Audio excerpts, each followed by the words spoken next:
Uri is a man who refused to believe in God after his fat mama got clapped for life. But his whole life changes when he moves in with 3 temple sisters, who love him and helps him believe in the Lord. It all begins when he arrives at a temple to introduce himself to his new tenant, but no one seems to be around. Uri decides to look around when he hears the sound of girls changing in the next room. He narrowly escapes the usual walk-into-plot scene, but the door suddenly flies open, and Uri notices the planets sitting on the girls' chests. Oh my. The door closes again, and Oryu hopes he can pretend he didn't just experience a second solar system. But the girls return to give him hell for peeping. The girls turn out to be shrine maidens, and Oryu later explains that he's supposed to be moving in with them. The tsundere sister refuses to accept that some creeping Tom would be staying with them, so Oryu asks for the priest to prove it. Unfortunately, their granddad won't be back till the next day. The girls then introduce themselves. There's Asadi, the youngest sister who secretly wants her V card, swept aggressively Yaw, the older sister who sounds like she's permanently on acid, and Yuna, who's got a successful future as a Karen. Oryu is thankful they're all weirdos, so he doesn't have to pretend to play nice with them. His only interest is in the pages of his book. At this, Yuna grudgingly warns him to be on his best behavior if he hopes to get dinner. Later, Yaw shows Oryu to his room, claiming to have cleaned up for his sake. However, when she opens the door to the overstuffed closet, Oryu rushes to save her from being pummeled by garbage. Yuna runs in to check on them and finds Oryu getting buried under Yaw's golden globes, causing her to unleash the beast. Later, Oryu returns to studying when Asadi appears and suggests they get to know each other better. When Oryu refuses her company, Asadi worries that his trouser equipment doesn't work right. She then decides to comb through his luggage for proof that he can get it up at night. Oryu tries to stop her but slips on some shorts and lands right on her. When Yuna comes in to check on them, she finds Oryu's bolt too close to Asadi's nut and turns into Godzilla. Later, Oryu still struggles to study, so he decides to take a potty break. When he sees the light on in one of the rooms, he goes to check who's still up and finds Yuna spread out on the floor. To stop her from catching a cold, he grabs a blanket for her, but Yuna wakes up at the wrong time and thinks he's up to no good. She freaks out, causing the other sisters to walk in on them playing body twisters. They shut the door for their own sanity, but Oryu tries to explain that he prefers his hand over girls, prompting Yuna to scatter salt on his evil. Afterward, they all sit together, and Oryu asks what Yuna was doing up so late. He notices the papers on the table, so the girls explain that they're Omamori charms. Yuna insists that she had to do it alone, so that Oryu's jizz-stained hands would never touch them, making Oryu ask why she would go that far if it doesn't make any money. At that, the girls begin to pull out the red strings from their hair, explaining that shrine maidens help to connect people who need help to the gods. They then make their prayers with the red string wrapped around their hands. Oryu asks if the string is necessary, so they explain that the strings are something their mother left behind. Even though their mother is gone now, the string still helps them connect to her. Yuna asks Oryu what he was doing up to, so he says he was studying as usual. When he says he's trying to get into a prestigious medical school, the girls are surprised that he didn't just want to wank himself to death. The girls tell him that some of the gods are said to grant success in passing exams, and they're in the season of miracles. Apparently, there's a magical star shower happening soon, and legend says that if you let the stardust fall on you, your wish will come true. When Yuna assures him that the gods will surely hear his prayer, Oryu calls it a load of bull. As Oryu explains that the impact of a meteor would turn you into a pancake, Yuna goes pale from his blasphemy. To make it worse, Oryu insists they must have fairy tales for brains, so Yuna finally loses it and tries to perform a ritual to curse the knave fool. Thankfully, Ya manages to stop her. The next day, more and more visitors come to the shrine while Oryu broods by a tree, lamenting how none of that mambo-jumbo works. Suddenly, he overhears Yuna's atrocious attempt to speak English to a little girl who will go home to have nightmares now. Oryu steps in and fluently tells the girl to accept the talisman, so the girls gladly grabs it and waves them goodbye. Afterward, Oryu offers to teach Yuna some better English, so she doesn't scare off the foreign tourists, but Yuna refuses to take help from him. However, she thanks him for stepping in and promises to study her English more. Suddenly, a bird swoops down and steals her red string. Yuna remembers when her mom handed them those red strings and they instantly became treasures. Now some overgrown mosquito has flown away with it. Later, Yuna looks depressed cause she hasn't found it yet, so her sisters assure her that the gods will surely help them find it later. Oryu suddenly butts in and scolds them for leaving everything to the gods.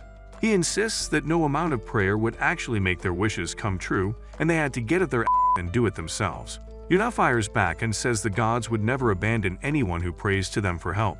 As she walks off angrily, she tells him he clearly doesn't belong here. Oryu returns to his room, thinking it's best to stay away from Yuna. However, when the girls go to check on him, they find he's no longer there. Ya immediately freaks out, and they end up wondering how they can make the two of them get along. Unfortunately, Asadi was too busy searching for any of Oryu's jizz materials to listen to Ya's worries. Suddenly, Ya notices a picture of Oryu and his mom, and Asadi reminds her of what their grandpa told them.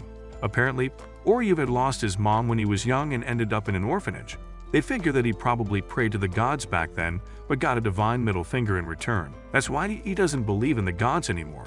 Asadi then assures Ya that Yuna and Oryu are more alike than they think, while Yuna eavesdrops on them. Meanwhile, Oryu searches all the birds' nests he can find for Yuna's red string. After failing, he decides to try again in the morning, but then he remembers the girls praying and decides to try it out. At the same time, Yuna searches everywhere for Oryu when she finds him praying for her to find her treasure.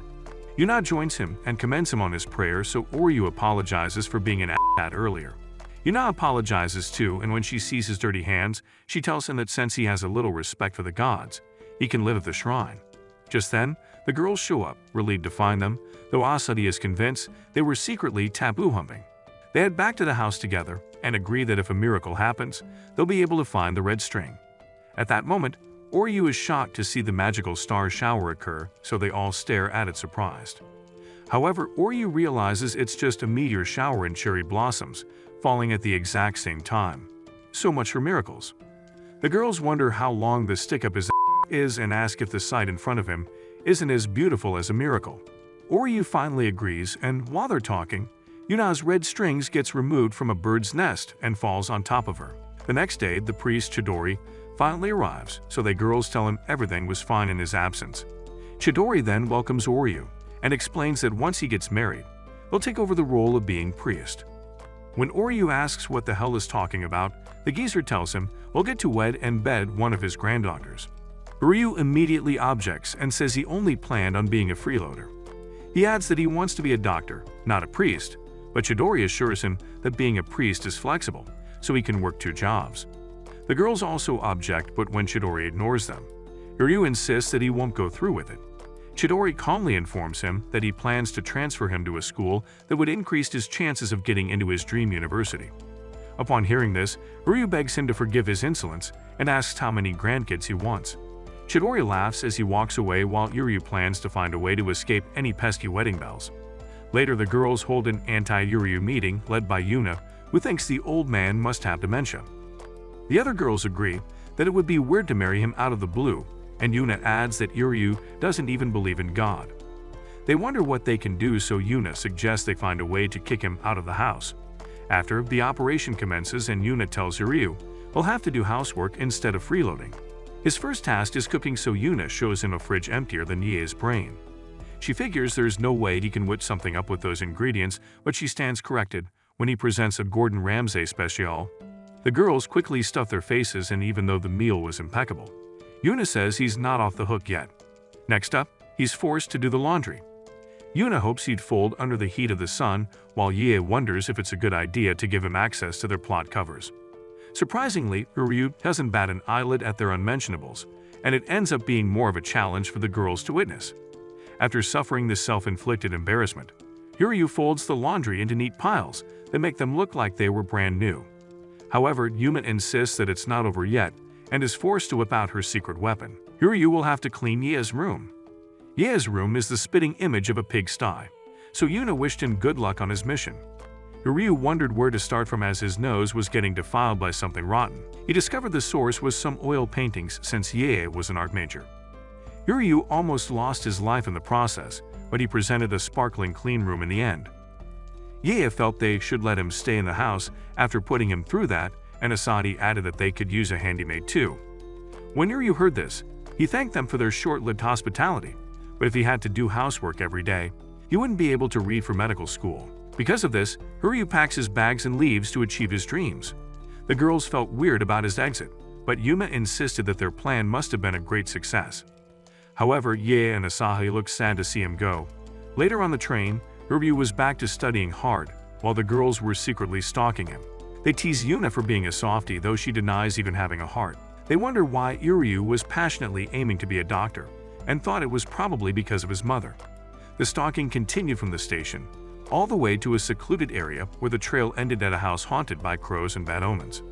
Yuna worried that Uryu was planning to live in the slums because she kicked him out, but Uryu snuck up on them and scared the salt out of Yuna. They wonder what's up with all the kids, while the kids try to name the planets on their chests. Uryu asked them what they were doing there, but he got interrupted by the owner of the house and a Dr. Mahiru. They head inside and Mahiru explains that she runs the orphanage called Miracle Garden. She thanks the girls for taking in a deadbeat like Uryu and says they're too pretty to be his future wives. She assures them that Uryu has some good qualities and teases him for aiming to be a doctor because of her. Uryu stops her before she mentions what he does at night. Then he insists he's not returning to the shrine or marrying them. Mahiru quickly grabs his mouth and threatens him, reminding him of the strings she pulled to get him a foster home. After, the kids run up to Uryu to show him their paper cranes, and when Uryu looks surprised, another girl named Shireti pops out. Uryu wonders what she's doing there, but she says she was just visiting. The girls wonder who she is, so Uryu explains that she's a childhood friend that used to live there too. Asadi bets Uryu's the reason she dresses like a boy, but Yuna tells her to cut it out. One of the kids shows his paper crane to the girls and says it's for his mom. So Mahiru explains that they also take care of parents whose illnesses make it difficult to care for their kids. That's why they were making paper cranes on strings to send to them.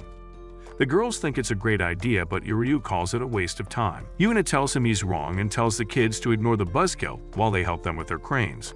After a while, the girls present a train wreck. Ye's crane was doing way too much. Yuna was too slow with hers and Asadi was too clumsy. The kids gather round and tell Uryu the girls were a waste of twin planets and asks for his help instead. Uryu couldn't resist their pleas and helped them make 1,000 paper cranes. The girls marveled at how good he was, while Uryu lamented wasting his precious time on screaming children. However, when he overheard a kid wondering if the crane would truly help his mom get better, it triggered a memory from his past. He grabbed the paper crane and handed it to the kid, assuring him that when the doctors see the charms, they'll do their best, so the boy cheered up instantly. Mahiru walked in and told the girls that Uryu was so good at paper cranes because he folded thousands of them for his mother. Because of that, he's the one who understands the kids the most. The girls realize that Uryu wants to be a doctor because of the kids, so Shirati adds that Uryu has always been there for them when they're anxious or sad. At that, Mahiru calls the girls' attention and tells them to take good care of Uryu.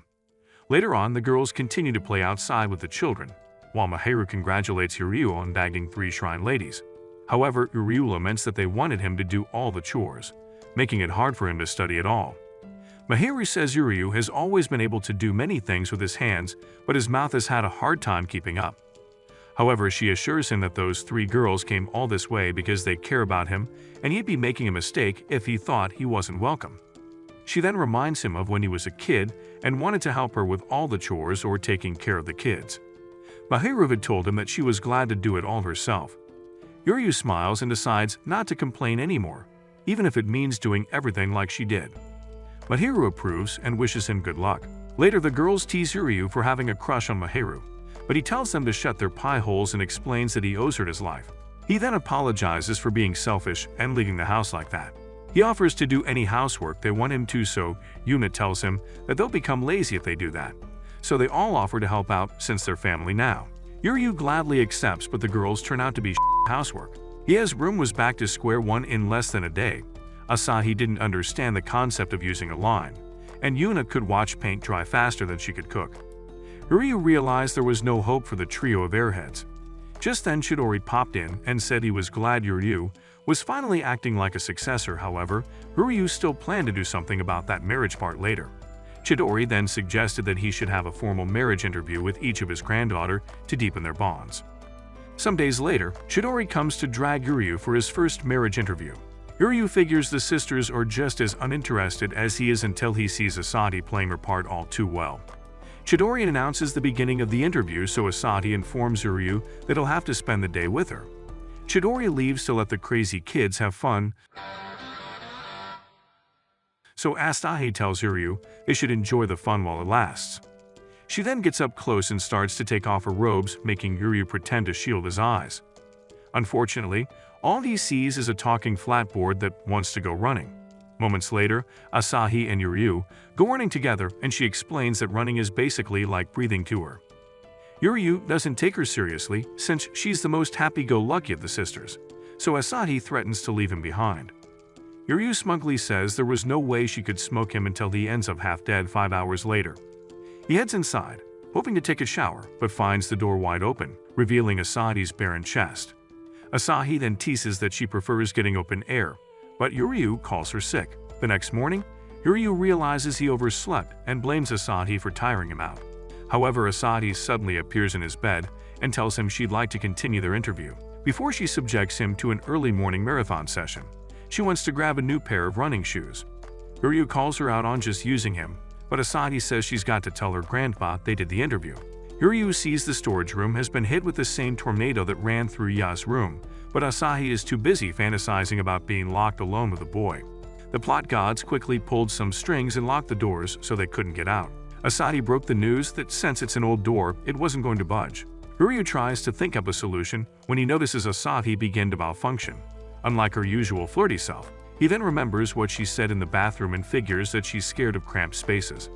Asahi tries to deny it, but when Yuryu sees her shaking, he places his hand on her head to calm her down. He then offers his back as protection so Asahi clings tight to him, while Yuryu tries to break through the window. Later that morning, Yuryu finally managed to make a hole big enough for him to fit through. Asahi notices his bruised hands and is moved by how brave he is till he realizes how high the room is and starts stalling. Eventually, he drags himself down and opens the door for Asahi, who has the audacity to tease him for having a phobia. As they leave, Asahi thanks him for his help, so Yuryu turns around and tells her that now that he thinks about it, she sometimes has a childish side. Asahi turns as red as your old report card and denies it, but suddenly, Ya and Asahi run up to ask where she's been all morning. Asahi tells them she had an unforgettable night with Yuryu, triggering Yuna and her salt. The next day, Yuryu prepares to face Yuna, but when he sees her fully in wifey mode, he suspects the world is ending. They take a walk together, and Yuna acts unusually gentle and sweet. Yuryu wonders who this is and what she did with Yuna, till he notices her wave off a cat. Later, Yuryu asks Yuna why she's been acting strangely. Suddenly, Yuna pushes him down and tries to come onto him, but Yuryu pushes her back, insisting that he didn't want to make crack babies. Yuna finally returns to her bossy self and explains that she's only doing this for the sake of the shrine. She then leaves to pick flowers while the other girls say that was downright hard to watch. Later, Yuryu tries to ask the girls why Yuna is doing way too much if she really hates him. That's when the girls reveal that Yuna is only trying to protect them from the grim fate of marrying Yuryu's ugly face. Apparently, she's always been like that, so Yuryu asks the girls what Yuna likes. Later, Yuryu tells Yuna to get changed so they can continue the rest of their interview. He then takes her to a cat cafe, and though she tries to deny being a closeted cat lady, she can't stop herself from making goo-goo noises at it. She suddenly suggests they leave, but when Yuryu reminds her they just arrived, she says she can't afford to be lazy. Yuryu tells her that the girls are worried that she's been overworking herself for the shrine, but Yuna insists that it's her mission. Yuryu can relate to her, but he reminds her that her sisters also matter, so she should treat her downtime as part of her mission too. Yuryu offers to forget his studies and play with cats for the rest of the day, so Yuna also lightens up and starts having fun with her kitty. Later, Yuna says she needs to take her sisters there sometime, and Yuryu agrees that it's pretty addictive. Yuna then tosses a doll to him and thanks him for getting her out of her to relax. When Yuna acts unusually sweet and calm, Yuryu asks if she has a brain parasite, making Yuna default to factory settings and toss salt at him. The next day, Yuryu waits for his last interview with Yae, but when she takes her sweet time, he barges upstairs to ask why. He accidentally walks in on her changing and nosebleeds his way out. However, when he asks what's taking so long, she assures him she'll be out in a second. A week passes and Yuryu returns, prepared to barge in on her, but he finds that she's gone already. When he asks the girls, they have no idea where she went, and when Yuna starts to panic, Yuryu tries to figure out where he could have gone. Later, Yuryu finds Yae drawing at the Inari shrine and asks her what she's doing. When Yae asks how he found her, he tells her the creepy fox drawing kind of tipped him off. He then insists on knowing the reason why she ditched the interview, so Yae asks if he really has a crush on her. When he tells her to cut it out, she says it's a secret and assures him we'll probably find out soon enough. Yae suggests they do the interview at the shrine instead, so they go around taking pictures and acting like total tourists. Once the interview is over, Yadi hands him a charm to ward off evil as a token of her apology. As they walk off, Hiryu wonders if there's more to Yae than being an airhead, but then she suddenly asks who he's chosen to marry. Yae lists Yuna and Asahi's good sides, but for her, she's got something a lot more soft and bouncy to offer. Hiryu gets flustered and accidentally steps off the staircase, causing him to fall backward. His life starts to flash before his eyes until he sees memories he doesn't recognize, hinting that he'll marry all three sisters.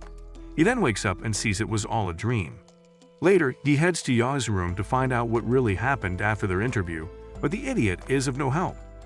Yuna shows up to nag Hiryu for bothering Yae. Then she sends him to go pick up some tea cakes for an important guest. While Yuryu's at the store, he overhears some aunties talking about the upcoming Amigami festival, but they haven't been to the shrine in a long time. When Hiryu returns to the house, he finds the important guest who advises them to put the shrine up for sale. Chidori introduces the white-haired man as Moemon, who is basically the shrine's sugar daddy. Moemon explains that since the shrine isn't pulling customers like before, they'll have to stop his financial support, but he offers to let them keep the house. When their mom was still alive, she was once able to gather 1,000 people to the festival, but since she kicked the bucket, they haven't even pulled 30% of that. Suddenly, the man's face wrinkles like Sukuna's finger, as he mocks their mother for working herself to death.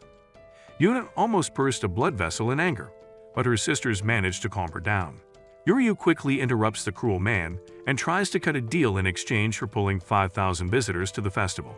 When the man warns him that his dreams are childish, Asahi comes to his defense and says they're no longer kids. Yae politely asks the bitter old man to give them more time, so they all bow to appease him. Moemon agrees to the deal, but he refuses to give them money for the festival, and adds that if they fail to pull 5,000 people, they'll have to give up the house too. After hearing this, Hiryu is surprised to hear the girls agree to the terms with Chidori in full support. Before leaving, Moemon shows them his severe pink eye condition and warns them not to regret their decision. Afterward, Yuna scolds Hiryu for provoking the devil's younger brother, so the girls try and think up a plan to pull it off when they notice Hiryu's gone. They find him weeding through the previous festival registers and agree that they might be able to pull it off with his help. The next day, Hiryu looks like he's one eye bag away from becoming a zombie when he informs the girls of a drop-in stalls at the festival. The girls explain that since their mom died, they became estranged from the stall owners and Chidori was too busy taking care of them to keep up. However, the girls insist that they're old enough to run the festival by themselves now. Hiryu suggests resorting to Plan B, which is to use social media to get people's attention, so Yuna assures him that they're masters of the internet. Their first poster turned out horrible, so Hiryu suggests using them as the campaign girls. Asahi mocks him for thinking they're cute, but Hiryu is not ashamed to admit that he does. Yuna objects to doing such a vulgar thing as a shrine maiden, so Asahi volunteers to do the work, since she's the cutest sister. Unfortunately, she was only cute enough to garner one like, which was probably sent by her mother's ghost. Since that didn't work, they tried a strained picture of Yuna, but only 2 people gave a shit. Frustrated, Asahi turned to Yae's outrageous cup size to do the trick, but it got 0 likes and Hiryu now had to bleach his eyes. Hiryu points out that she's barely advertising the shrine or the festival, so Asahi plans to try lewd photos in their maiden uniforms. At this, Yuna shows up and calls her a failure as a shrine maiden for disrespecting God. Asahi fires back and insists that Yuna is the real failure for thinking God was the only important thing to consider. As the girls face off, Yae appears and warns them to behave so they don't get on her bad side. However, at the dinner, the girls don't say a word to each other, which bothers Hiryu. Later, Hiryu finds Yuna practicing her selfie poses when he asks if she's made up with Asahi. He then shows Yuna just how hard Asahi has been working and asks if she still thinks she's a failure. At this, Yuna texts Asahi a selfie of her to ask for pointers. While Asahi responds to her excitedly, Yuna hugs her from behind and apologizes for being a tsundere. The girls finally make up, so Yae runs in to join the mushy moment, and while the girls are messing around, Hiryu takes a picture which ends up going viral. After, they continued to make TikTok content of the shrine that did just as well. Because of this, Hiryu suggested they move on to Phase 2, which was making limited items for sale. Yadi was put in charge of designing the talismans, but 2 days later, Hiryu almost ran mad from asking her for the designs. The airhead had been procrastinating the whole time, but she assured him she'd get it to him the next morning. Hiryu later realized they were in trouble because everything from Ya's mouth was a lie. When he checked the room for her, she was already gone. Meanwhile, Yae was by the river watching some koi fish K-drama. When she saw the fish in love, it finally gave her inspiration for her own design. The next morning, Uryu showed the girls his replacement talisman designs, but they told him to stick to studying medicine at all costs. Just then, Yae wandered in with the new design, which everyone immediately praised for her genius. Yae explained the design of love was so they could reel in the young and desperately single. Uryu scolds Yae for being lenient with her pace and promises to keep an eye on her next time, but the girls call him creepy for wanting to stalk an older woman. However, Yae feels grateful that he'd go that far for her. Now with their social media success and the new talisman designs, the girls are excited for the festival. But Uryu tells them they have one more important thing to do. Later, they head toward the town's shopping district, and the girls lament how nervous they are. They eventually meet with the stall owners from before, and Uryu asks for their help to make the festival a success. After explaining that the shrine was in financial trouble, Uryu and the girls vowed to ask for their help. To their surprise, the stall owners were more than happy to help. The girls hoped they were not imposing, but they explained that they had already been discussing the festival anyway. The stall owners admit that ever since the previous owner died, they had been reluctant to go there, but they never thought the shrine would be struggling. Their families had been helped by the Amigamas for generations, so they were glad to help them protect it. Uryu and the girls thanked them for their help. Then the stall owners suggested they hold a strategy meeting immediately. Later, as the girls watched Uryu with the stall owners, they were reminded of their mother. They admit that they've learned so much thanks to Uryu, and believe they can finally make the festival a success. The day of the festival arrives, so Uryu and the girls get ready to gather those visitors and save the shrine. However, when hours pass and they've had more tumbleweed than visitors, they figure something must be wrong. At that moment, Asahi runs up with a phone and shows them a fake account, claiming the festival has been cancelled. Yae suggests warning the people about the fake news, but their account was already blocked since they looked like imposters. At the same moment, the Japanese Voldemort rejoiced in the success of his plan to teach the Amigami girls a lesson. Back at the shrine, Uryu and Asahi curse Moemon for doing this, since no one else would be sick enough to try it. Yuna reminds them of all the effort they put in for the festival, which was going to get ruined by a man whose eyes looks like toenail clippings. Yae and Asahi feel just as bad as Yuna, but Uryu assures them it's not over yet. After looking at the festival schedule, Uryu suggests they focus on the afternoon events to draw visitors' attention. He tells the girls a plan to attract sweaty dudes in New Balance sneakers, and the girls freak out and warn him they might get in trouble. However, Chidori overhears and insists that it's a good idea. The stall owners also say they're ready to help, so Uryu grabs some flyers to pass around and leaves the rest to the girls. As the girls watch and run off, Asahi asks if God will scold them, but Chidori tells them the most important thing is to have fun with God. The stall owners agree to have fun too and share in the girls' happiness. Meanwhile, Ryu tries to pass out flyers for the festival, but something about a man in a bathrobe just doesn't get people to respond. Just then, Mahiru shows up to help and show him how it's done. Shirahi and the kids also show up to help, so Uryu asks what they're all doing there. Mahiru says they heard they were in trouble and figured Uryu would be trying to solve it alone. They tell Uryu to lighten up and agree to stay and help. With this, they're finally able to pass out the flyers just in time for the main attraction. Yuna and the girls show up on a parade float to show off girls in bathrobes instead. When the crowd sees how cute the shrine maidens are, they decide to stop by the festival. Moemon watches this happen and laments his plan going sour. Meanwhile, the girls lament how much Uryu disrespects God, but since they're already up there, they decide to have fun with it. The crowd is drawn to the girls, making Uryu think they can finally hit 5,000 visitors.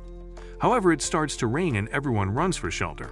Because of this, the festival is left emptier than Ye's brain, and the radio broadcast says the storm is likely to continue for a long time. Uryu looks defeated as he stares at their visitor counter. He decides to head out in the rain, despite the girls warning him about catching a cold. But despite their luck, the girls assure Uryu that God would never turn his back on them and would surely lend a helping hand. At this, they run to the prayer stand and beg God to help them with the festival. Uryu watches the girls pray aimlessly in the rain and takes off running. Uryu feels frustrated by how powerless he feels and wonders what he can possibly do to change things. Just then, the storm comes to an end, and Uryu notices something incredible. The girls catch up to him to make sure he's okay, so Uryu points out a scene from a Disney fairy tale, making Uryu think it really might be a miracle. Moments later, the girls put on a shrine performance in the middle of the cherry blossom trees. The crowd watches as they wave their fans around in perfect unison, and one lady even shares the moment on her TikTok live. After shaking their bells a little longer, the performance finally ends with a bow. The crowd cheers as the leaves continue to fall, adding to the attraction.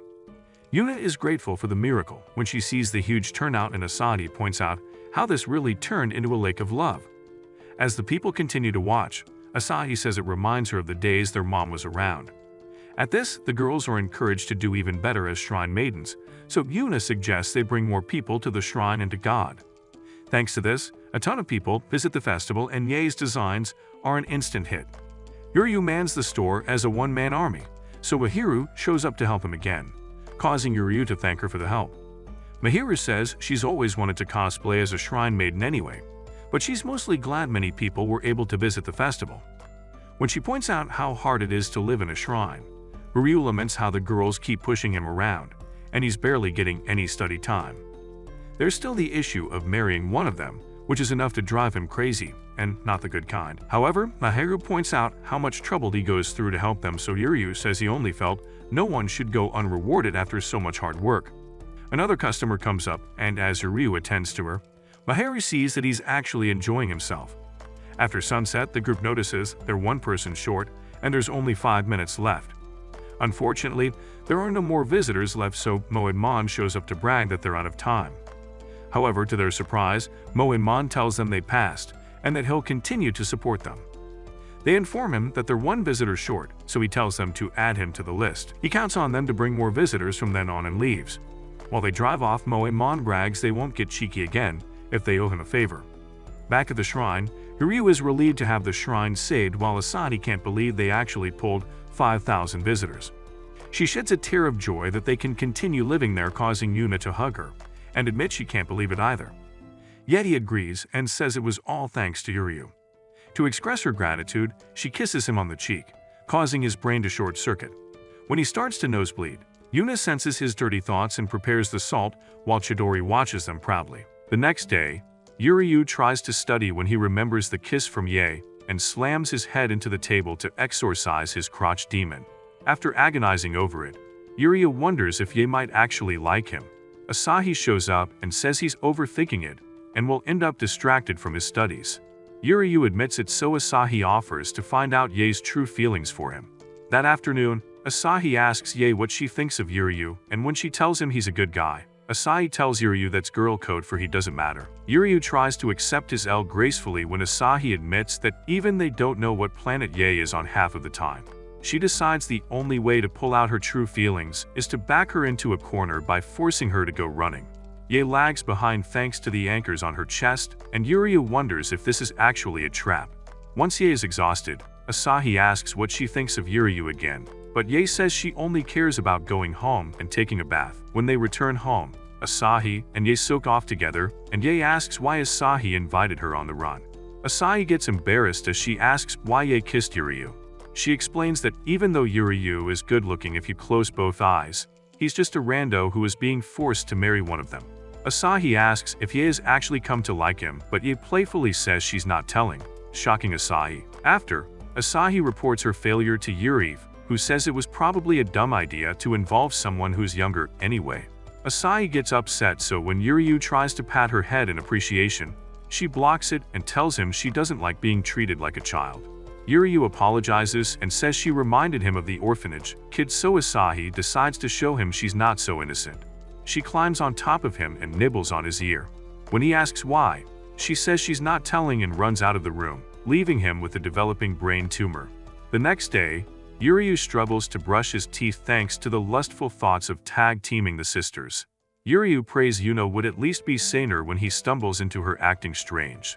Yuna insists she's not hiding anything when Ye shows up and asks what's wrong. Yuryu says Yuna's hiding something, so Asahi advises her to talk to Yuryu about it.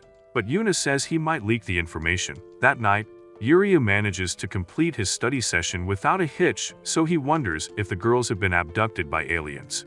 He rushes out to check when he finds Asahi crouching outside Yuna's room. She tells him to keep it down and watch something interesting, so they witness Yuna hard at work to make a talisman. Asahi explains that her birthday is the next day, so Yuryu figures the girls were hiding their presents for her earlier. Asahi says Yuna sucks at keeping secrets, so they go over to Ye's room and find her sewing stuffed animals for demons to possess later. By midnight, Ye tells Yuna her present is cute, but Asahi would definitely like hers better. However, Yuna scoffs and insists her present was better. The girls begin to argue while Yuryu watches.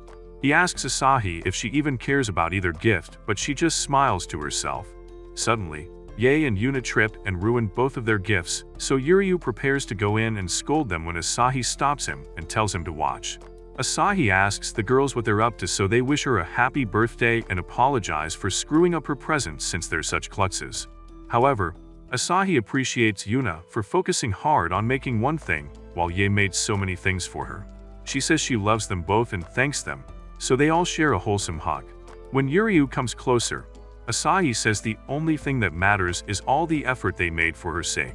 She then asks Yuryu what he has to say, so he shyly wishes her a happy birthday while the girls head back to bed.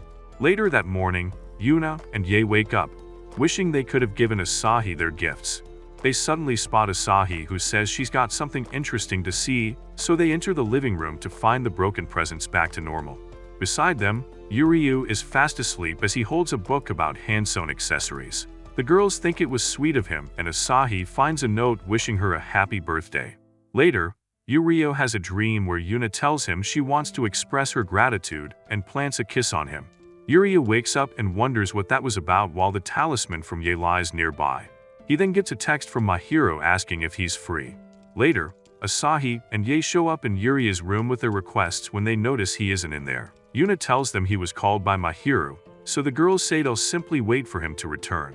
Yuna worries that they're relying too much on him and brings up Ye's surprise kiss. Yuna hopes Asahi hasn't done anything R-rated either, but Asahi's red face gives it away. Yuna proceeds to scold the girls, warning that they could ruin their reverence as shrine maidens. However, the girls tell her she's too cold toward him and ought to show some gratitude for everything he does for them. Meanwhile, Mahiro hands Yuryu a new uniform for school, so he asks why she called him over instead of delivering it. Mahiro admits that she wanted to see his face, making Yuryu flustered. She then asks how life with the Shrine Maidens has been, and Yuryu says it's been hell. Yuna is diligent but stubborn, while Ye is an airhead who only works at her own pace. As for Asahi, she's bad at detailed work too, so he ends up doing everything for the girls. Mahiro points out that he seems to be getting a kick out of doing all their work for them. She tells him that it's both his bad side and his good side, but he needs to focus on getting into medical school. After, Yuryu walks home with a new determination to become a doctor and repay Mahiro for everything she's done. On the way, he notices Yuna waiting for him and asks what she wants, so she says she just wants to talk to him. They take a walk together and the awkward silence kicks in. Suddenly, Yuna asks for his shoulders and begins to rub them so he feels better, but Yuryu wonders what's gotten into her. She notices his shoelace is undone and bends down to fix it, but when he sees the free access to her milk jugs, he insists on tying his shoe himself. Yuryu asks what's up with her, so Yuna says she's just trying to express her gratitude. At that moment, Yuryu remembers his dream and realizes everything is happening exactly like the dream. As Yuna keeps talking, Yuryu wonders if the dream was prophetic, which means she tried to kiss him. However, Yuna only thanks Yuryu, which leaves him relieved, until a girl mistakenly pushes Yuna toward him just like in the dream. But this time, Yuryu stops her by putting his hand in the way. Then he scoots back and realizes the dream was right. Yuna grabs her salt bag and tosses salt in the air, then she tells him they should get going. Yuna wonders what Asahi's so conscious about, so he snaps back to normal and walks off. However, Yuna replays the moment they almost kissed and throws some more salt on herself to purify the filth in her heart. That night, Yuryu has a dream that the girls head to a new shrine in Arashiyama. There, Yuna turns into an airhead. Ye has a shocked expression on her face, and Asahi looks like she's passed out. The last thing he sees is all the girls sleeping with him before he wakes up. Later at breakfast, Yuna suggests they go to Tsukigami. When Yuryu asks what that is, Asahi says it's a shrine in Arashiyama, making Yuryu nervous. The master of the shrine taught the girls how to be shrine maidens, and now that they've been getting more visitors than usual, they'll need her help again. Yuryu is still recovering from the shock when Asahi asks if he'd like to come too. However, Yuryu absolutely refuses. He returns to his room and plans to stop his dream from coming true at all costs. Suddenly, Chidori comes in and tells Uryu he has an important item for him to deliver. Moments later, Uryu races down the street carrying a mystery box. When he arrives at the shrine, he realizes the future won't be so easy to change. Later, Uryu barges in with the item from Chidori and reveals that it's apparently carrying something evil. The girls wonder if an evil spirit has been sealed inside, so Yomiko tells everyone to calm down and first introduces herself to Uryu as the assistant priest. Uryu asks what an assistant priest is, so Asahi explains that it's a rank in priesthood, which makes Yomiko the master of shrine maidens.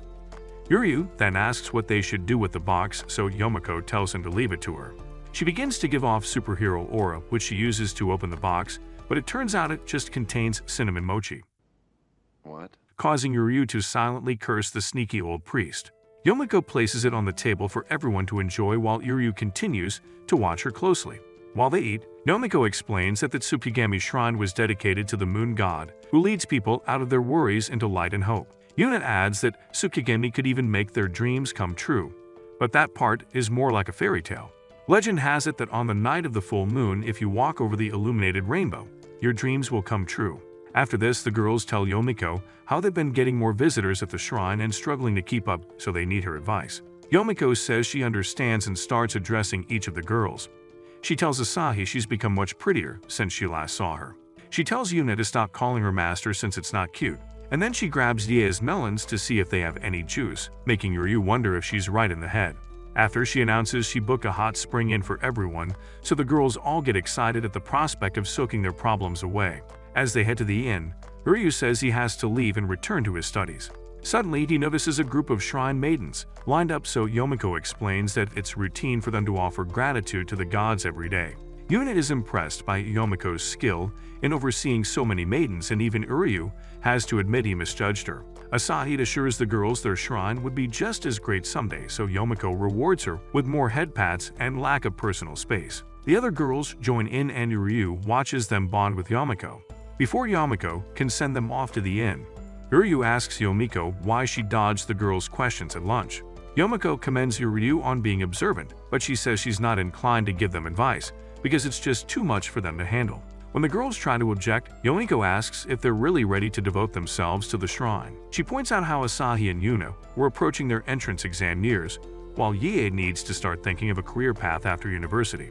She reminds them that they only live once and advises them to figure out what their dreams really are. At this, Yuna insists that she's ready to devote her life to her family, the shrine's visitors, and God, begging Yomiko for help. However, Yomiko tells her that a sense of responsibility just simply wasn't enough. Asahi tries to assure Yomiko that they're proper shrine maidens now, so Yomiko tells her they shouldn't need her help if that's the case. Ye can't even think of anything to say. Yomiko tries to leave once again when Ryu tells her she's being unnecessarily cold to the girls. He scolds her for not understanding how much the girls care about the shrine when she's known them for longer than he has. At this, Yomiko reminds Ryu that he'd also have to marry into the family for the shrine to survive, so she asks him if he's really thought it through. Now, even Ryu is stunned speechless. Yomiko tells the group to reevaluate their plans for their future and let them know by the next day. Later, Ryu and the girls collectively soap at the shrine's entrance. Yuna pulls her usual disappearing act and walks off alone. Then Ryu says he has to go too, so he can study. He reveals that he has zero intention of taking over their shrine and begins to walk off when Yuna suddenly collapses. Ryu tries to ask what's wrong when he sees the airhead face just like he saw in his dream.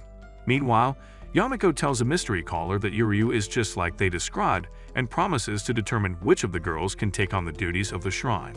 Back at the entrance, Asahi figures that Yuna is in a funk since she got scolded. Ryu suggests Ie would be the best to talk to her, but the second airhead already escaped to God knows where. At this, Asahi switches to marathon mode to search for Ie, but when Ryu reminds her about Yuna, she says she just needs some time to herself, and the third airhead takes off.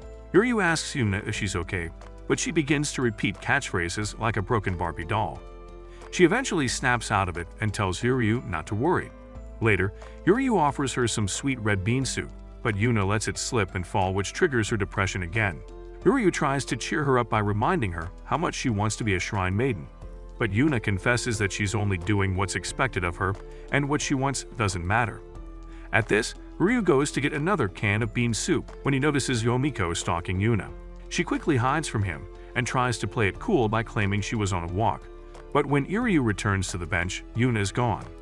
He begins to search all over the shrine for her till he finds her at the edge of the waterfall with that daft expression again. He realizes she's planning to do waterfall training and reminds her that she'll get her clothes soaked.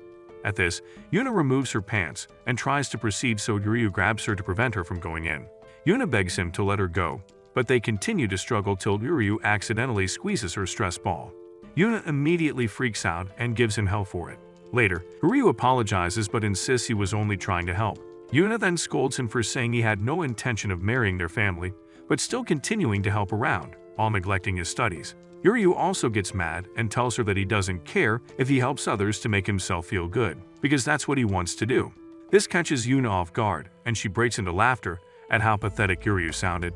She then remembers her time with Yomiko and realizes she doesn't need to be depressed anymore, all thanks to Ryu. Later, Asahi returns from her run and is glad to see Yuna out of the dumps. Ryu asks if she forgot to look for Yae, so Asahi teases him for being in love with Yae. When Ryu tries to object, Yuna reminds him of Yae's giant cup sizes, which proves that she's an adult. That evening, Ryu tracks Yae down to the river thanks to the dream he had before. Yet he asks why he was looking for her, so he says being alone at night can be dangerous for a girl. Yae is touched by this, so Ryu gets embarrassed and tries to focus on his studies. Yae then moves closer and points out that he's gotten one of the questions wrong. Ryu watches her do mental maths and realizes she's actually right. He wonders how she can be a gifted kid and an airhead all at once, but Yae simply says she was taught many things when she was young. Ryu asks what else she's good at, and Yae lists everything from flower arrangements to martial arts. When Ryu points out how many options she could choose for her future, Yae wonders if she would go on to become a designer, mathematician, or a broke housewife to a blonde shrine owner. After teasing Ryu, Yae suggests they head back when a strong wind blows them into the river, causing Yae's buns to drown Ryu. Once they get out, Yae sees Ryu is bound to develop a cold if he goes home wet. Moments later, Ryu is soaking in the hot springs, wondering how his dream keeps coming true. Meanwhile, Yuna laments having Ryu stay in their room, but Yae says there was no helping it. Yuna asks if anything happened between Yae and Ryu, but when Yae returns the question, Yuna remembers the little stress ball incident and quickly exits the room. After she leaves, Asahi suggests Yae shares a bath with Ryu as an apology, so Yae calls out to Ryu that she's about to come in. Ryu pictures Yae in unholy positions inside the tub with him and starts to bleed his purity away. He looks for a place to hide, but by the time Yae comes in, he's only able to grab a potted plant nearby. Yae realizes what Ryu must have thought and calls him a perv for imagining her without clothes. Afterward, Ryu tries to finish up on his reading while Ryu stares into the vending machine nearby. 30 minutes pass and Ryu is finally done with reading while Yae's still on the same spot. When he asks why she's still there, she explains she's having trouble deciding on which drink to buy since she doesn't know what she wants. This triggers a memory from her past where a woman told her she didn't need to make any decisions since her life had been decided for her. This paralyzes Yae from making a decision till Ryu picks a random one and hands it to her. He figures she's been hiding her confusion and anxiety all this time and offers to guide her whenever she's lost. When he turns to leave, Yae thinks of how sweet he's being and tosses the drink down his kimono. When Ryu asks what that was for, she says she'll decide for herself, reminding him he's her younger brother. When it's time for bed, Asahi gets sus and invites Ryu to bed with her, causing Yuna to scold her, refusing to sleep in the same room with Ryu. Ryu offers to sleep in the drawer, so Asahi suggests none of them sleep at all. Yuna reminds them about their conversation with Yomiko the next day, so Ryu asks what their dreams are anyway. The girls get nervous, but he reminds them that he's technically family now and should get to know. Asahi suggests they might as well strip themselves bare, so Ryu tells her to get some help. Yae then suggests a pillow fight and hits Yuna with one, unleashing the beast. Later, Ryu wakes up and finds both Yae and Yuna on him, guessing they must have passed out from exhaustion. He then steps out to look for Asahi, who's busy staring at her phone. When he asks what she's up to, she accidentally drops it, causing Ryu to pick it up. Ryu then sees a mail that Asahi's been scouted from a Tokyo school for relay races. Asahi admits she was actually scouted last year, and she plans on moving to Tokyo next year. Ryu asks if she's told her family she's leaving the shrine, so she says her grandpa knows what the girls don't. She doesn't want the girls to worry about her, so she tells Ryu to keep it a secret. Ryu asks if she's worried her sisters wouldn't support her, but it's actually the opposite. She knows they will, so she doesn't want to talk to them. Yuryu calls bullshit on the little dumb and tries to drag her to the girls when they trip, and he lands on top of her. Asadi quickly takes some pictures and promises to leak them unless he keeps her secret. However, Ryu nobly refuses while he nosebleeds at the sight of Asadi's plaid version of cleavage. Just then, Yag and Yuna emerge from the room, causing Asadi to run away. Yuna asks Ryu what he did to her, so he comes clean about the sneak peek he just had. Yag baptizes him with salt, and then he tells them about Asadi's plan to leave for Tokyo next year. However, the girls already knew about it. Later, the girls explain that they don't like to meddle in each other's business, and even though Asahi has always been kind of a klutz, she's always been strong and persistent. Yuryu asks what if she doesn't actually want that path, so the girls plan to ask her how she feels. They realize how lonely it would be without her, so Yuryu suggests there's only one thing left to do. Moments later, Asahi runs through the forest wondering if she's doomed to repeat her past. She insists that she just wants to be an adult, so Yuryu shows up and tells her to be honest with the girls. Yat and Yuna catch up, and Yuryu apologizes for not keeping her secret. He remembers his past and tells her it would be sad if she left without saying goodbye. The girls tell Asadi they'll be rooting for her whatever she decides, so Asadi figures she just has to meet their expectations. However, the girls retire her ribbon and remind her that the bonds their mother has tied won't be loosened even by distance. This touches Asadi, and she changes her mind about Tokyo and explains that she wants all three of them to be together. The girls hug it out while Yuryu watches, and then Asahi realizes how exhausted she actually is. Moments later, she wakes up on Yuryu's back, who tells her she fell asleep. Asadi calls him out on knowing how she felt the whole time and teases him for being a good Samaritan. She then hugs him tight and says she's feeling much better now. Later, Yuryu opens his eyes and finds the girls looking unusually mature. The girls say they haven't changed even though they're all adults now. Then they remind him of the promised day. When he asks what that is, they remind him of his promise to pass the doctor and priest qualifications so he can marry them. Just then, Ryu wakes up for real this time and finds the girls back to normal, relieved that it was all a dream. Meanwhile, Mahiru meets with Yomiko and thanks her for the advice on where Yuryu should stay. Yomiko confirms that Chidori was looking to pimp his granddaughter, so it all worked out in the end. Mahiru laments the girls being too cute for Yuryu, causing Yomiko to say she's acting like his mom. Mahiru says the same for Yomiko, then asks what her story is. 6 years earlier, Yomiko went to the Amigami shrine to pay her respects after the girls lost their mom. After, she asked Chidori what the future of the shrine would be, but he wasn't sure what to do either. Suddenly, Yuna and the girls bust out from behind the walls and beg Yomiko to make them her disciples, which catches her off guard. Not long after, the girls were struggling to learn their maiden duties, and Yomiko was contemplating running off with a cool youth pastor to escape. However, she settled for bending the girls over at 90 degrees to help them show the best form of respect to others. Afterward, the girls moved on to flipping leaves, but Asahi was especially bad at it. Yomiko scolded her for being more like a weed dealer than a shrine maiden, which made Asahi really sad. Later, Yomiko wondered how she could possibly train 3 little girls when she overheard Asahi promising to work harder. The other 2 agreed to do their best to make their mom proud, and Yomiko was glad to hear their plans to practice on their own. From that on, the girls began to improve in their training, but Yomiko wondered if they were truly happy just following in their mom's footsteps. For Yomiko, it felt like their fun days went by in an instant, and after years of training, the girls tearfully had to say goodbye. Yomiko reminded them that they were still novices and could call her for assistance anytime. But this made the girls happy as they realized how much she sounded like their mother. In the present, Mahiru is amused to hear of Yomiko training the girls. At the same moment, Hiryu finishes hearing the story of the girl's story. Then they explain how lonely they felt when they realized they wouldn't get to see her so often anytime. They realize how much time they would like to spend with Yomiko, but lament how busy she is. Meanwhile, Mahiru asks Yomiko what exactly the problem with the girls is, so Yomiko explains that Chidori tasked her with choosing a successor for the shrine. However, she doesn't think any of them should feel the pressure to do it, and should follow their dreams instead. She then wonders if it's out of place to feel that way, since she isn't even their family. At that moment, Mahiru and Yuryu both advise Yomiko and the girls, as they remember their time together too. They insist that even if they're not related by blood, they can still become family. After this, the girls cheer up. That night, the girls agree to meet Yomiko on the bridge while Yuryu follows along. He realizes things have been going exactly like his dream and plans to go straight home after saying hello to Yomiko. Yomiko meets with the girls and tells them the moon seems to hold some blessings that night. She then asks the girls what their future dreams are. Yuryu realizes that Yae is as lightheaded as always. Yuna is just forcing herself, and Asahi has given up her dream to go to Tokyo. This makes him nervous about what they will choose until all three sisters insist that they want to succeed the shrine. When the girls realize they all have the same thought, they begin to argue among themselves. Asahi assures them that being with her sisters is more important than her running, and she's most qualified as head of publicity.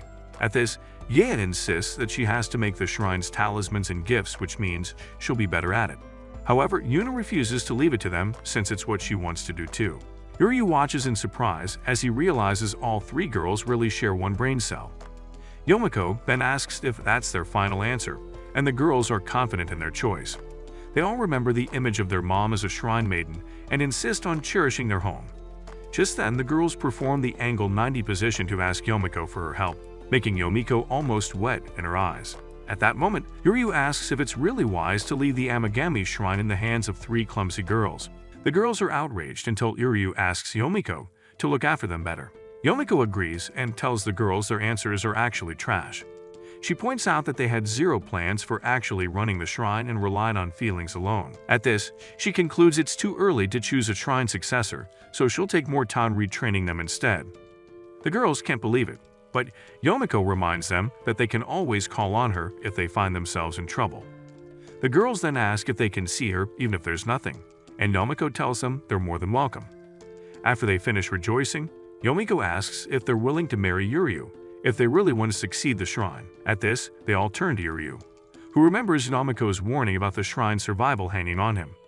As Yomiko waits for his response, she remembers Mahiru assuring her that Yuryu would give a not-so-bad answer.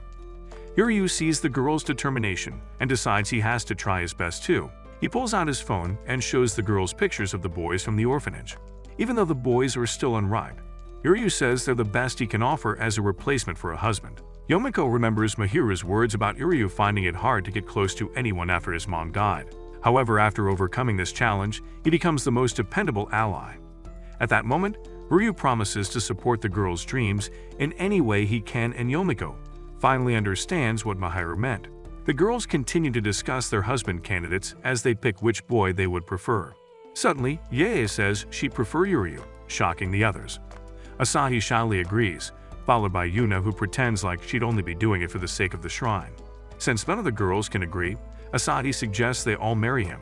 Suddenly, bright lights surround the bridge, causing the girls to stumble into Yuryu. Yuryu then remembers the legend about the full moon making dreams come true as he realizes the girls are all lying on him. Even the girls begin to worry that Asahi's suggestion might end up coming true now. As the girls bicker between themselves, Yomiko can't wait to see what path they all choose as she leaves the girls in Yuryu's care. Some days later, Yuryu nervously arranges breakfast for the girls when they show up in their schoolgirl uniforms. They all sit to eat, and the girls lament that spring break is already over. Yae asks Yuryu why he hasn't taken a bite of his breakfast, but Yuryu can't let them know schoolgirl pics or his last browser search. Asahi asks what school Yuryu's transferring to, but he can't remember the name. However, Yuna assures him it can't be her since her school is an all-girls school. Yuryu was relieved that this wasn't some cliché harem anime he was starring in until Yae reminded Yuna that her school was starting co-ed this year. Later, Yuryu and Yuna discover that this is a cliché anime after all, as he's introduced as the only boy in the school. During their class break, some girls gather around Yuryu and ask him questions about himself. Yuryu struggles with the awkwardness when he notices Yuna giving him the death stare. They meet outside, and Yuna tells Yuryu that he can swipe as many V cards as he likes as long as he doesn't let it slip that they live together. Yuryu doesn't understand why they need to keep it secret, but Yuna insists she doesn't want any weird rumors going around. Later in class, Yuryu decides to focus on studying and realizes how top-notch the school actually is. However, as he tries to focus, all the girls stare at him like a shitless Henry Cavill picture. During the next break, a girl named Mitsuko walks up with Yuna and introduces herself as the class rep, which means it's her duty to look out for him. She tries to find out how he's doing as the only boy in class when Yuna suddenly excuses herself. Mitsuko thinks it's strange since Yuna is usually the type to help out. Yuryu asks if they're close, so Mitsuko says they're best friends and teases Yuryu for having a crush on Yuna already. Mitsuko starts wingmaning hard as she describes all of Yuna's positive qualities, except the occasional airhead tendencies. Mitsuko also mentions how popular she's gotten thanks to the Amigami festival they held recently. At this, Ryu figures Yuna is on her best behavior at school, since there are two troublemakers at home. Mitsuko continues to tease Ryu, but warns that he'd have to go through her to win Yuna's heart. Fed up, Ryu excuses himself for the bathroom. When he returns for their gym period, he finds all the girls stripping in the classroom, although he's already seen everything Yuna has to offer. Ryu panics and closes the door, but he worries that everyone will hate him for peeking. Just then, Mitsuko and Yuna step out and Mitsuko tells Ryu it's fine to go in now. Ryu is relieved none of the girls seem to care, except Yuna, who's fighting the urge to bury him in salt. Ryu can sense that his life in school is about to be hell. The next morning, Ryu packs up lunch for the girls. When they come down to greet him, Yuna continues to give him the stink eye, making Ryu nervous. However, when the girls ask what's up with them, Yuna says it's nothing. Suddenly, the girls notice the boxed lunches Ryu packed for them, and even Yuna's stone-cold heart is melted by the sight of food. Ryu wonders what the big deal is, so the girls explain that they haven't had boxed lunches in ages and have been surviving on store-bought food. Asahi says their mom used to make it for them, so Ryu offers to keep making them every day. Later, Ryu walks to the entrance of the school as the only trouser in a sea full of skirts. Mitsuko calls out to him to ask how he's adjusting to school life, while Yuna's eyes scream, "Talk to me and you die." Mitsuko notices the weird air between them as Yuna walks ahead. She then tells Ryu that Yuna didn't buy dumplings at her parents' store like she usually does. Mitsuko asks if Ryu knows anything, but Ryu plays dumb and gets her off his case. Later during lunchtime, Yuna reveals her master chef lunchbox, and all the girls drool over how tasty it looks. Suddenly, Mitsuko points out that it's the same as Ryu's lunch, causing them to panic. Yuna freezes like a deer in headlights and fails to think up a good explanation.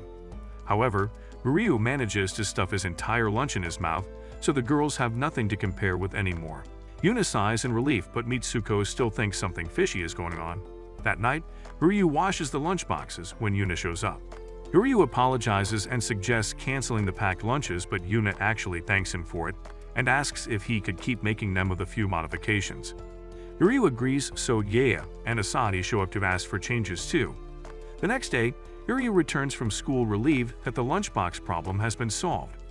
On the way, he spots the girls hanging out and is surprised that they go home together, even though they go to different schools. However, Ryu figures he should respect Yuna's wishes and not talk to them near school. Suddenly, Shirai shows up and asks why he's always frowning. When she notices his new uniform, he informs her that he's started in a new school, causing her to tease him about how cute he looks. Shirai asks how he's settling in his new home, surprised that he's now old enough to leave the orphanage. Ryu remembers Shirai left 5 years ago and asks how it's going. Shirai says her new parents are really nice. Then she points out how much Ryu has changed. Ryu says she's changed too, so Shirai asks how exactly she's changed. However, when he realizes she's as flat as a ruler, he changes his mind. Shirai teases him for getting to live with 3 beautiful shrine maidens, but Ryu goes on his routine rant about how annoying the girls are. Shirai is surprised to hear that, so she tries to ask Ryu on a study date when they suddenly notice the crowd that has formed around the girls, trying to take pictures of them. Ryu remembers Yuna's warning to stay away when they're going to or from school, but he sees how uncomfortable the girls are about the crowd. He then apologizes to Shirai and ditches her to rescue the girls. He manages to cut through the crowd and grab them by the hand, then they run across the road together. The crowd wonders who on earth he is while Shirai looks devastated. As Ryu and the girls continue to run for it, they thank him for saving them despite Yuna's warning.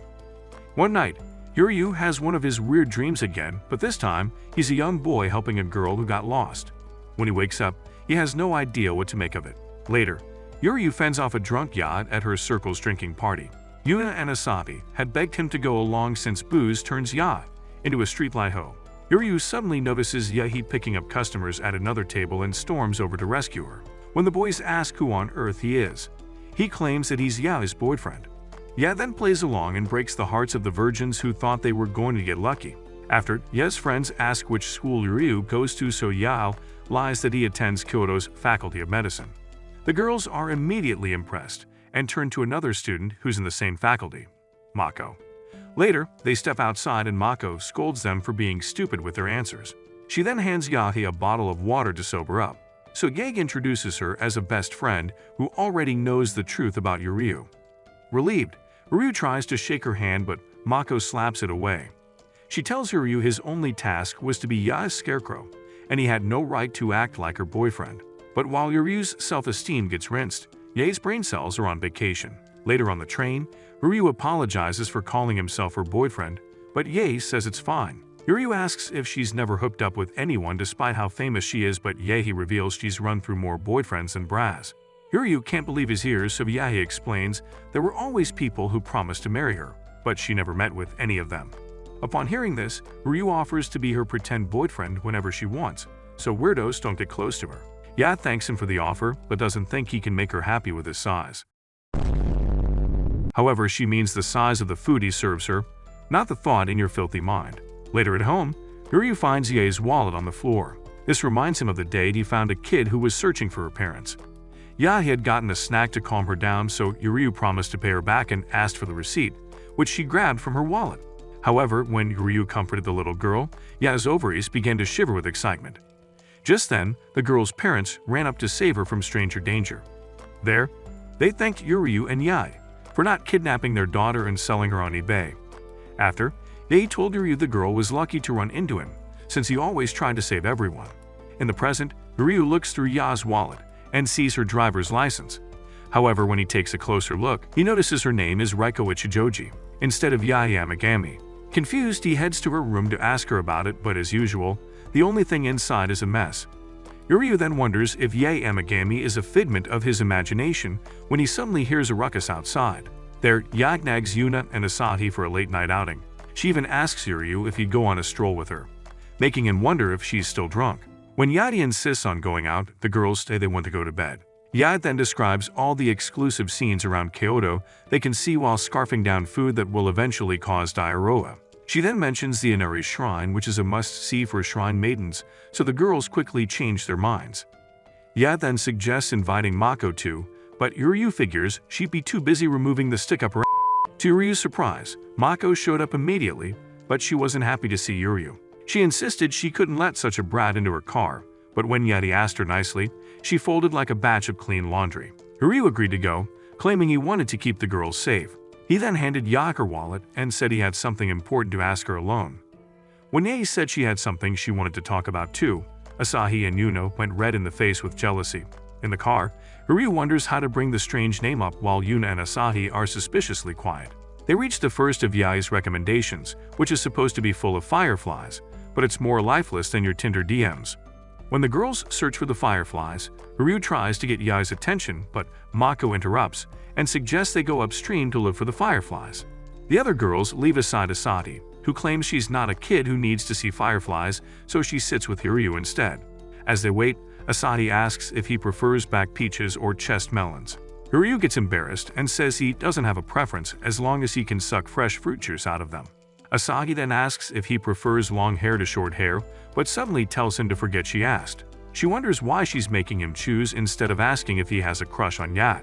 Just then, Asahi thinks she spotted some fireflies, but it turns out it's only a reflection of the moon. Asahi then remembers her attempts to look like an adult beside Yae, who did it effortlessly. To her, Yae was a firefly who attracted everyone with her charm. At this, Asahi suggests they join the others to look at real fireflies instead of the fake one she spotted. However, Ryu says that he actually loves a more casual view like this one.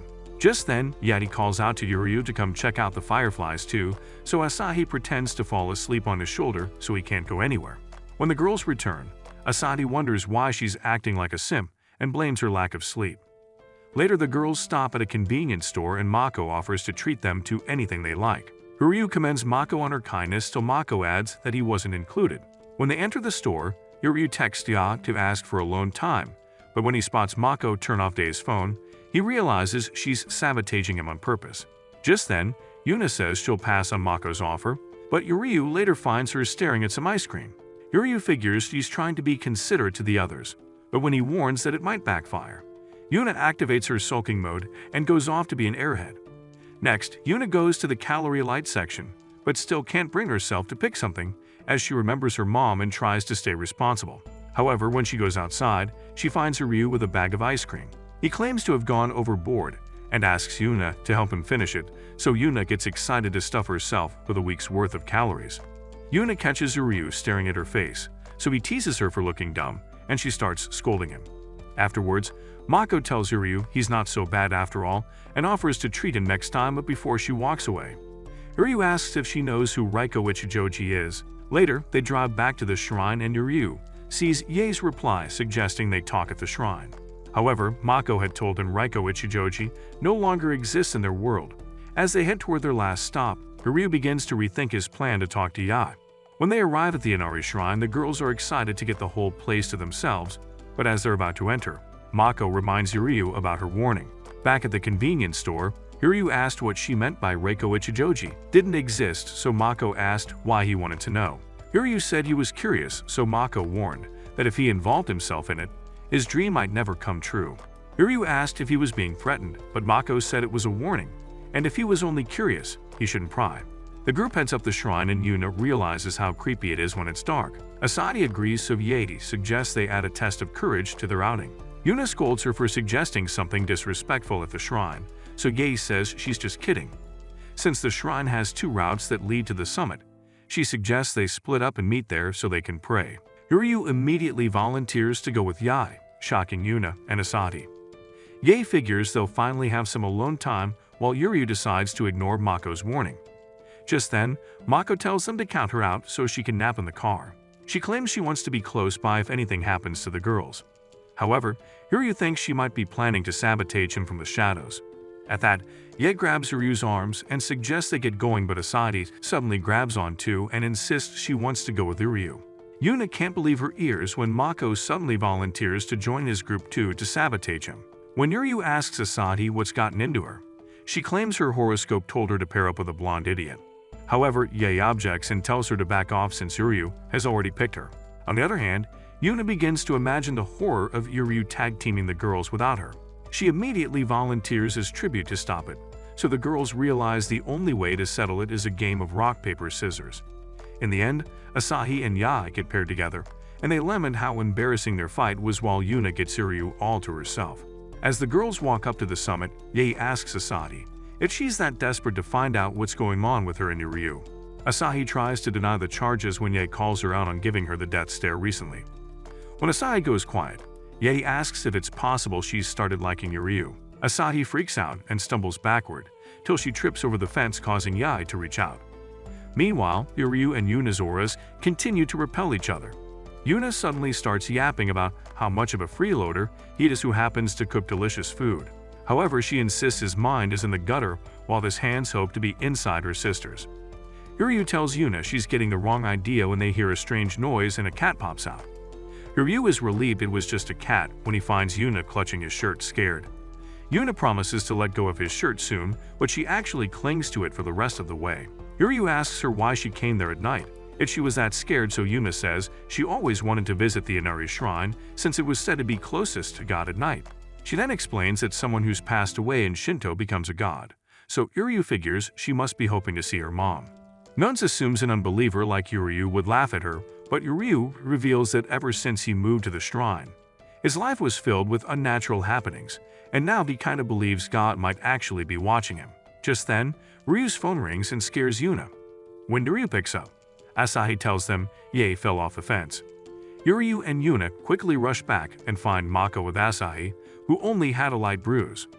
When they ask where Yae is, Asadi explains that Yaki was trying to save her from going over the fence when she fell instead. She begins to cry as she blames herself, so Yuna hugs her while Mako gets up and walks toward the fence. When Uryu asks what she's doing, Mako insists she has to find Yae. Uryu notices the nervous look on her face, so he grabs her and tells her he can't trust her to go since she's acting strangely. He then insists on going instead and tells Yuna to keep watch over Mako. He assures them he'll be fine as he heads into the forest below. When Uryu gets down, he blames himself for starting the fight to go to the top with Yae. He then calls out for Yae, but the only response he gets is from a strange floating mask. Uryu wonders what the heck is going on, so he runs toward it and suddenly gets surrounded by flower petals. When he opens his eyes, he wonders where he is and why he's in the body of a middle school kid. However, as he continues to ask questions, his memory returns from his childhood self, and he thinks he's returning to the orphanage. On the way, he finds a girl with black hair raising her hand and snapping her fingers. When he goes over there, she tells him she doesn't know where she is. Uryu asks what her name is, so she tells him she's Reiko Ichijoji. Uryu suggests they go to the police when Reiko's stomach grumbles, so he takes her to get something to snack on. He hands her the money to pay, but when Reiko stares at it confused, Uryu wonders if she's never used money before. Later, they sit to eat and Reiko waits for Uryu to feed her. Uryu tells her she'll be useless as she keeps relying on others, so Reiko takes a bite and says it's the tastiest thing she's ever eaten. Uryu wonders how that's possible, so Reiko says she doesn't remember what she eats since someone always makes the food and feeds her. Uryu then figures she must be some rich kid, so he tells her the things she chooses herself would definitely taste better. Reiko then tells Uryu to continue to teach her the things she doesn't know. They head to the playground and Uryu is surprised that she's like an unprogrammed robot who doesn't know how to do anything. Just then, he realizes how much she looks like Yacht, but then he wonders who Yae is. When it gets really late, Uryu suggests they go to the police since her parents must be really worried. However, Reiko says it won't be necessary since her escort has arrived. Just then, Uryu notices several men in black suits who address her as Lady Reiko. Uryu figures she'll be fine now and starts to leave when he hears Reiko tell the man to let go of her. The agents explain that her mother asked them to bring her home by force and plan to have her take extra lessons to replace the ones she skipped. She was only to follow the path her mom had carved out for her from that moment on. As Reiko conceded, Uryu remembered his conversations with Ya, where he realized she couldn't make decisions thanks to her anxiety, and later Yae commended him for always coming to save them.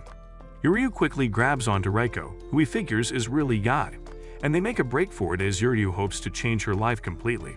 Moments later, Reiko's bodyguards fan out to search for her while Uryu and Reiko hide from them. Later, Reiko apologizes for getting Uryu involved in her mess, but Uryu points out that her family must be since they didn't care about her safety at all. Just then, Uryu realizes Mahiru might be worried that he's lost and starts to panic, causing Reiko to laugh at how ridiculous he looks. When Uryu catches her laughing, Reiko denies it, explaining that she gets yelled at when she laughs. Uryu realizes Reiko must have run away from her strict family and offers to take her somewhere special. They then head through the forest to a hill that overlooks the city's lights. There, Uryu assures Reiko that she can laugh and say whatever she wants and no one would ever hear her. At this, Reiko proceeds to beg the gods to smother her ugly mother with a pillow. Reiko then lets loose and laments how sick of her controlling mother she is and desperately wants her freedom. When Uryu hears this, he realizes that Yae is an airhead because even though freedom meant everything to her, she didn't know what to do with it when she got it. When Reiko's done screaming at the air, Uryu suggests they go home, but Reiko pulls him back and tells him not to leave. However, Uryu assures her that she'll be free from now on and promises that if she ever got lost again, he would find her. Just then, the magic petals transport them back to the present, where he finally realizes the Reiko he met when he was a kid was Yae, and is glad she's now okay. Suddenly, Uryu notices Yae's cleavage overflowing from her shirt and worries she might be embarrassed if she wakes up like that. However, the gods take a piss at him as Yae wakes up just as Uryu grabs onto her shirt with a bloody nose. No! God, please, no! After this, Uryu informs the girls that he's found Yae, and they agree to meet at the entrance. On the way back, Yae apologizes for worrying Uryu and asks what important thing he needs to ask her about. When Uryu confirms she's ready to talk about it, he explains how he found her ID with Reiko on it, and asks if she's the same Reiko he met when he was a kid. Yae confirms this, so Uryu tells her he remembered something important too. Some days before they first met, Uryu woke up and discovered he had wet the bed. He knew he would never live it down if the others found out, so he tried to hide the evidence. However, Mahiru found out and scolded him, and this became his deepest, darkest secret, which he planned to take to his grave. Yae asked why he was telling her, so Uryu explained that it didn't seem fair that he was the only one to learn a secret that day. He then says he's happy to know that the girl who was once suffering is now doing well. At this, Yae remembers how she rebelled against her mother who disowned her in return. She then ended up at the Amigami shrine where their mother renamed her Yae and welcomed her to a new life. After this, she began playing with Yuna and Asadi and finally found her freedom. At this, Yae grabs onto Uryu and thanks him because he's the reason she was able to change who she was and be reborn as Yae. Later, Yuna and Asadi happily reunite with Yae. Meanwhile, Uryu informs Mako that he now knows Yae's secret. He then explains that he wouldn't hesitate to help Yae if she's in need, even if it costs him his dreams like Mako warned. Upon hearing this, Mako's ice-cold heart finally gets thawed as she suggests that Uryu might actually change Ye's fate after all. After, Mako drops them off at the shrine as they wave goodbye. When they head in, the girls notice Yahi has already gone up to her room, so Uryu comments that she really is a free spirit now. Meanwhile, Yahi crashes on her bed and screams into her pillow. Once she stops, she realizes she doesn't have a brain parasite, but is actually in love with Uryu. Some nights later, Uryu tries to study when he laments how hot it is. Yahi immediately offers to get a fan for him later when Uryu wonders what the heck she's doing in his room anyway. Yahi insists that it's okay for her to be in there since she's family, unless Uryu is having unholy thoughts about her in pajamas. Uryu denies the allegations, so Yahi decides to stay and draw him for her school project. While she's at it, Uryu realizes how clingy she's been since the shrine incident and wonders if she could be in love with him. However, he remembers when Asahi asked her how she felt. Back then, she said he was just a nice guy, so he decides it must be his crotch demons trying to deceive him. Meanwhile, Yahi finishes her drawing of Uryu and leaves a heart beside it. Just then, Yuna and Asahi bust into the room and accuse her of indecent conduct just by being in his room.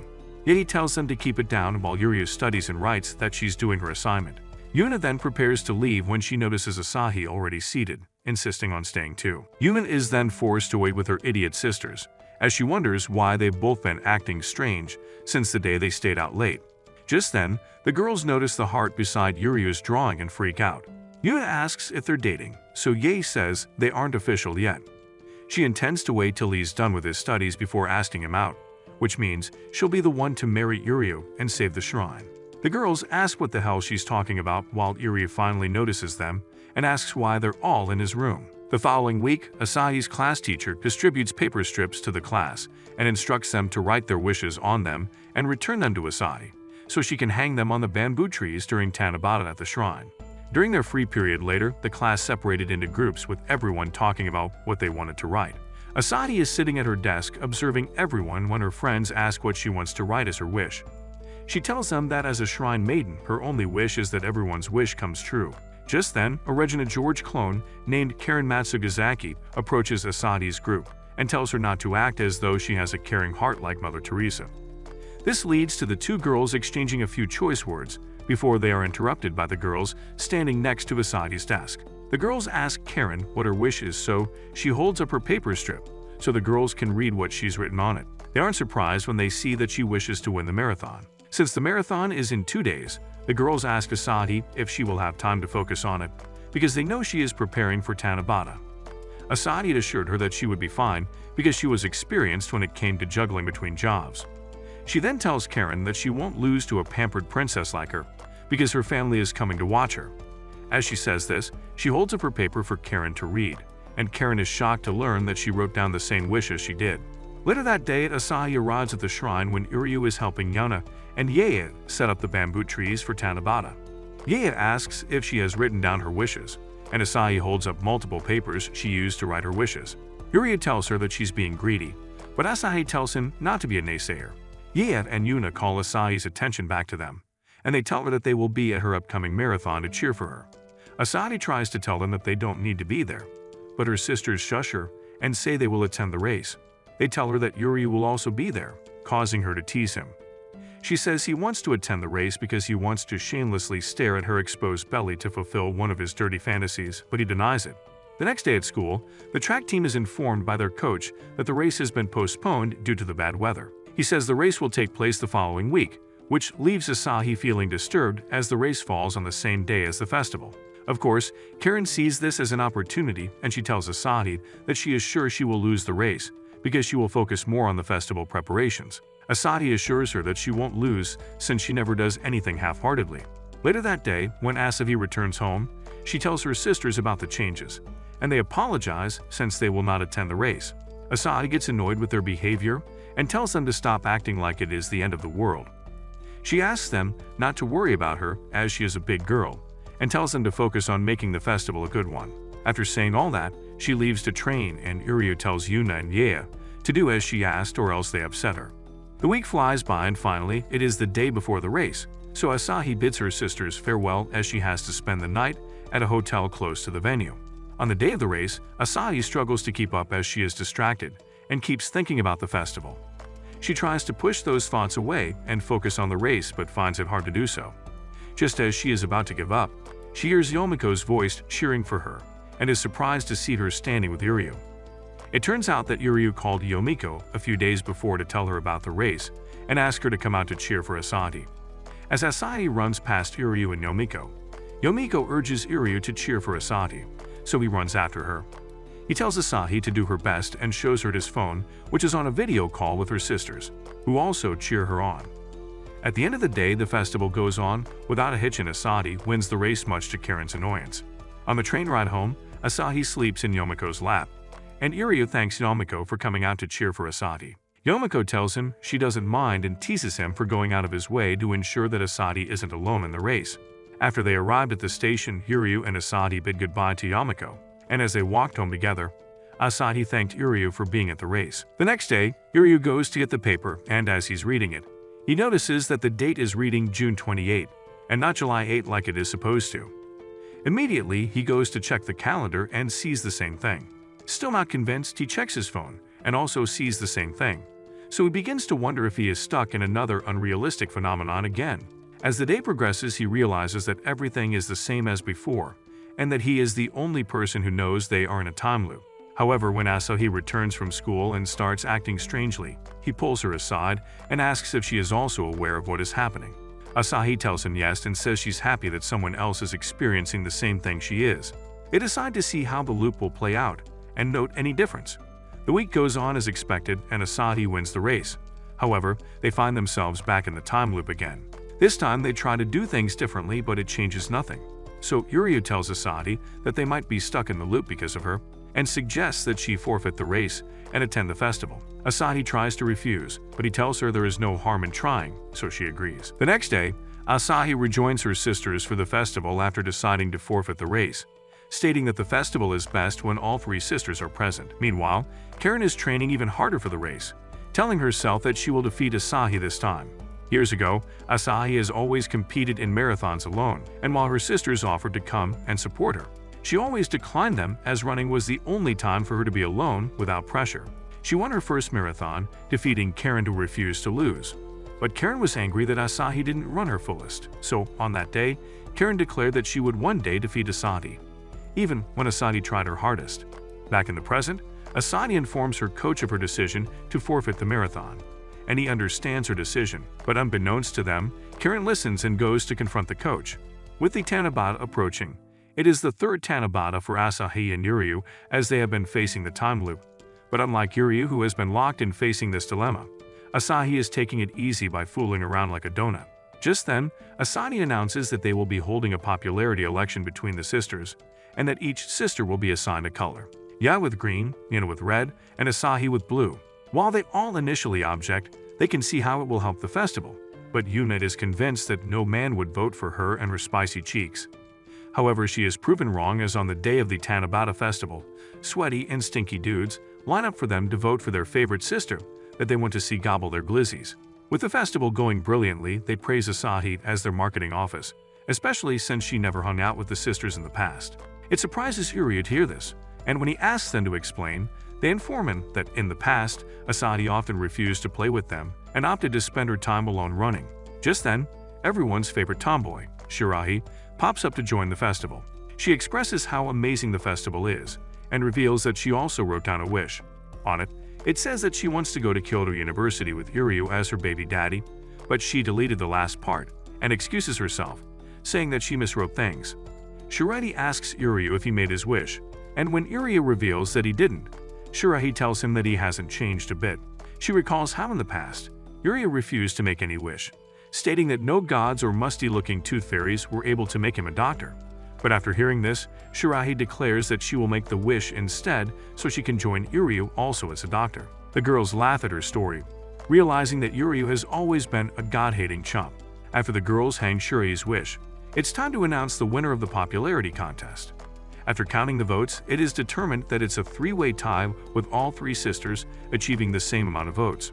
However, Iryu hasn't made his vote, and when the girls force him to show his vote, Asahi sees that Iryu voted for her, and she proudly claims that Iryu's picked her to win. They demand Iryu to explain why she voted for Asahi, stating that she tickled his pickle to win that vote. While Yuryu is begging Asahi to help explain, Asahi makes it worse by saying that the two of them have a secret others don't know, causing Yuryu to get beat up. Then, Asahi is walking around alone when Karen pops up. Asahi asks why she's here, and Karen makes an excuse saying that she had something come up that caused her to also forfeit the race. Asahi suggests that Karen make a wish, but Karen leads refusing to make one, saying that her wish will never come true. Asahi finds Karen's wish paper, and she's surprised to see that Karen's wish is to have a real race against Asahi, which will now never happen. It leaves Asahi shocked and left standing for hours. Even with the festival being a success, both Asahi and Yuryu are still stuck inside the time loop. While Yuryu is panicking about it, Asahi calmly continues her typing with blindfold practice, and it surprises Yuryu to see her so uncaring about their situation. He has enough and takes off her blindfold to scold her, but when Asahi turns around, she's in tears and not being able to cope with the situation. Asahi tries to cover her sadness, but Yuryu assures her that he will always be there with her to face this time loop. Asahi folds to his hot and manly riz, but Yae pops up seeing the whole thing, thinking that Yuryu was about to start humping and pumping Asahi as she wasn't there. Yae leaves annoyed, but with Yuryu's words, Asahi feels assured. Yuryu suggests that they should try both the marathon and festival on this loop, and with a faint smile, Asahi agrees. Later, Yuryu calls Yomiko to ask her to cheer Asahi on her race, but also gives her advice to make the festival a success. Instead of answering, Yomiko asks Yuryu if this is what Asahi really wants, and after thinking it through, Yuryu realizes that everything he and Asahi have been doing has always been his suggestion, and not what Asahi truly wished for. Yomiko explains that making decisions for Asahi is a narcissistic behavior, but while he's listening, Yuryu slowly sees that he is the exact person Yomiko is describing. Yuryu cuts the phone call short and tells Yomiko that he intends to really think about what Asahi really wants. Meanwhile, Asahi is in her room, facing the conflict in her head, asking herself questions about why things have been unbalanced. She recalls how she was offered a scholarship where her teacher believed in her to be the runner to leave Usain Bolt in the dust. From then on, Asahi started believing that she wanted to leave home and become the greatest runner to exist since my dad went to buy milk. However, the other side of her also loved her sisters so much that it pained her to imagine moving away from them.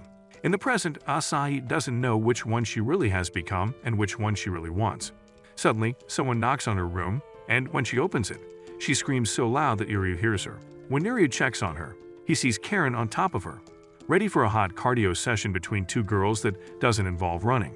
Moments earlier, Karen had appeared at Asahi's door and asked to come in. Once inside, Karen lived up to her name by nagging Asahi about how basic her room looked. Asahi pointed out that she didn't think Karen would check up on her, but she assured Karen she was perfectly fine. Upon hearing this, Karen said she didn't need to hold back and began stripping Asahi for a sweaty workout. However, unlike what you degenerates thought, she really was challenging Asahi to compete with her in a race. Asahi was surprised too, which is when Yuryu busted in and began his period. Later, Karen and Asahi do some warm-up exercises to prepare for the match while Yuryu gets roasted for being a shameless peeping Tom. As punishment, Yuryu is forced to be the timekeeper of the race. Karen explains that just like in a 10-kilometer marathon, the first to reach 5 laps around the course wins. She then adds that the loser will have to do whatever the winner says and demands that if she wins, Asahi will have to stop running forever. This throws Asahi off guard, but Karen asks to start the race. Yuryu calls it, and the girls take off running. Asahi asks why Karen wants her to stop running, so Karen points out that Asahi hasn't been able to beat her personal record due to negligence. While Asahi was slacking off, Karen was working extra hard to catch up, so she didn't intend to run after someone who doesn't take it seriously. For Karen, ever since she met Asahi, the feeling of running to win became special, but it wasn't the same for Asahi, which is why Karen was determined to win once and for all. Sure enough, and to Yuryu's surprise, Karen whooped Asahi's rice cakes and won. Karen rejoiced over finally beating Asahi's personal record, which meant she didn't need to stalk Asahi anymore. When Karen insisted Asahi stop running from now on, Asahi argued that the race didn't count. Karen said she was just making excuses, but Asahi pointed out that it was unfair to say something that made her opponent lose focus. When Karen disagreed, Asahi decided to try her literal girl-on-girl method to get through to her insides, figuratively. Asahi explained that when she had to choose between the shrine and running, she planned to ditch running forever, but no matter which she chose, she only ended up more confused, and she didn't know why. However, when she saw Karen cross the finish line, which meant she could never run again, she realized she was happy being someone's goal. She always wanted someone to look up to her like an adult which made it just as special as her services for the shrine. Asadi suggested that they race together for real on the 7th of July, and this time she wouldn't waver. Karen was inspired by Asadi's resolve, so she agreed to kick her behind again at the marathon. Yuryu interrupted and asked if Asahi needed him to cheer her on again, but Asadi told him she'd rather focus on her match with Karen this time and his chiseled jawline might distract her. Yuryu crashed through the ground in disappointment when he realized how useless his presence was after all. However, Asahi made sure to thank him for thinking of a lot of ways to make her happy. She then promises to go back to being the spoiled little sister he enjoys doting on. Yuryu cheers up and Karen points out that something seems a little bit taboo about their brother-sister relationship. Days later, Asadi sends a picture of Karen and her while she holds up the gold as the winner. The next day, Asahi and Yuryu rejoice that it's finally the 8th of July, which means they've broken free of the loop from hell.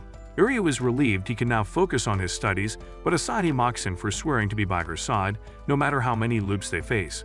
Yuryu asks if she was sad she didn't have him to herself, so Asahi explains that she's now curious about their future together. Just then, Yuna interrupts and nags them for disturbing the neighbors. She then tells Asahi there was no time to frolic about since they have another Tanabata festival. Asahi seems confused, so they head inside and Chidori explains that starting that year, they'll have 2 Tanabatas on July 7 and August 7.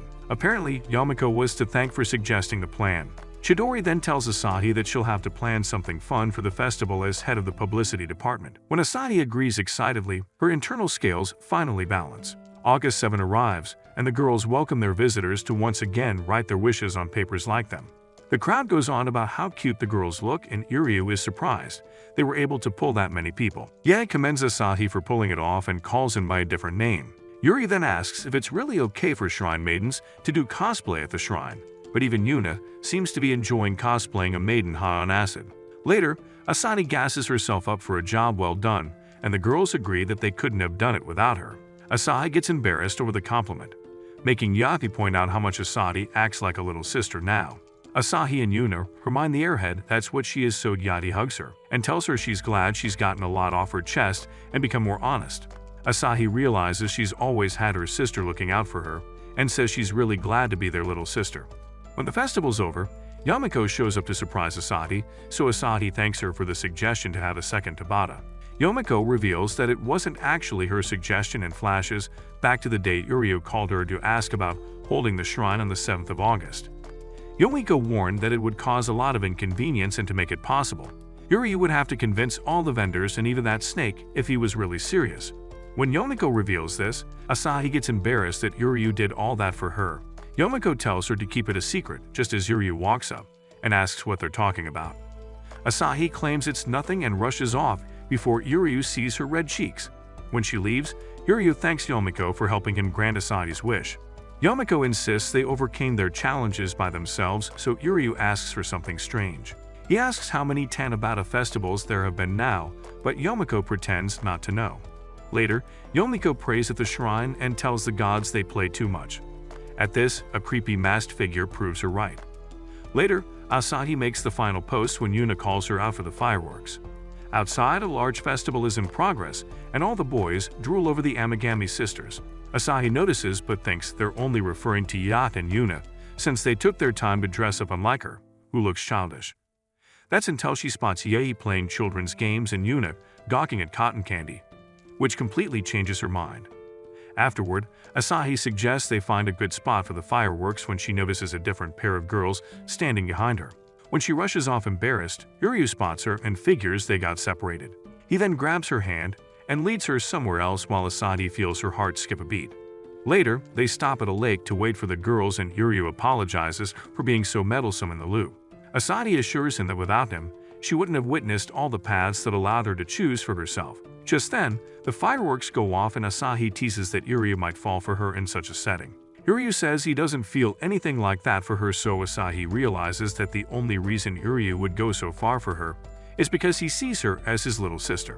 Unlike his sisters, she was sure if Yuryu had to choose a partner, he would surely never choose her. However, when the last firework goes off, Asahi grabs Yuryu and kisses him as he looks confused. She then declares her love for him and is determined to win the race for him too. The girls finally meet up with them, and Asahi goes to join them, while Yuryu wonders what's going on. The next day, Iryu walks to an exam center when he remembers the kiss with Asadi and tries to bang it out of his head. He continues like nothing happened till the memory returns and sends it back to humping a vending machine. After he remembers his plan to attend Kyoto's medical school and become a doctor. For that, he must see the result of his mock exam. He figures he's scored a perfect 8 as usual and heads inside only to find to be staring back at him. Iryu can't believe his virgin eyes when Shirei notices him spiraling. Iryu asks what she's doing there, so she explains that she's also aiming for Kyoto Medical School and is attending classes.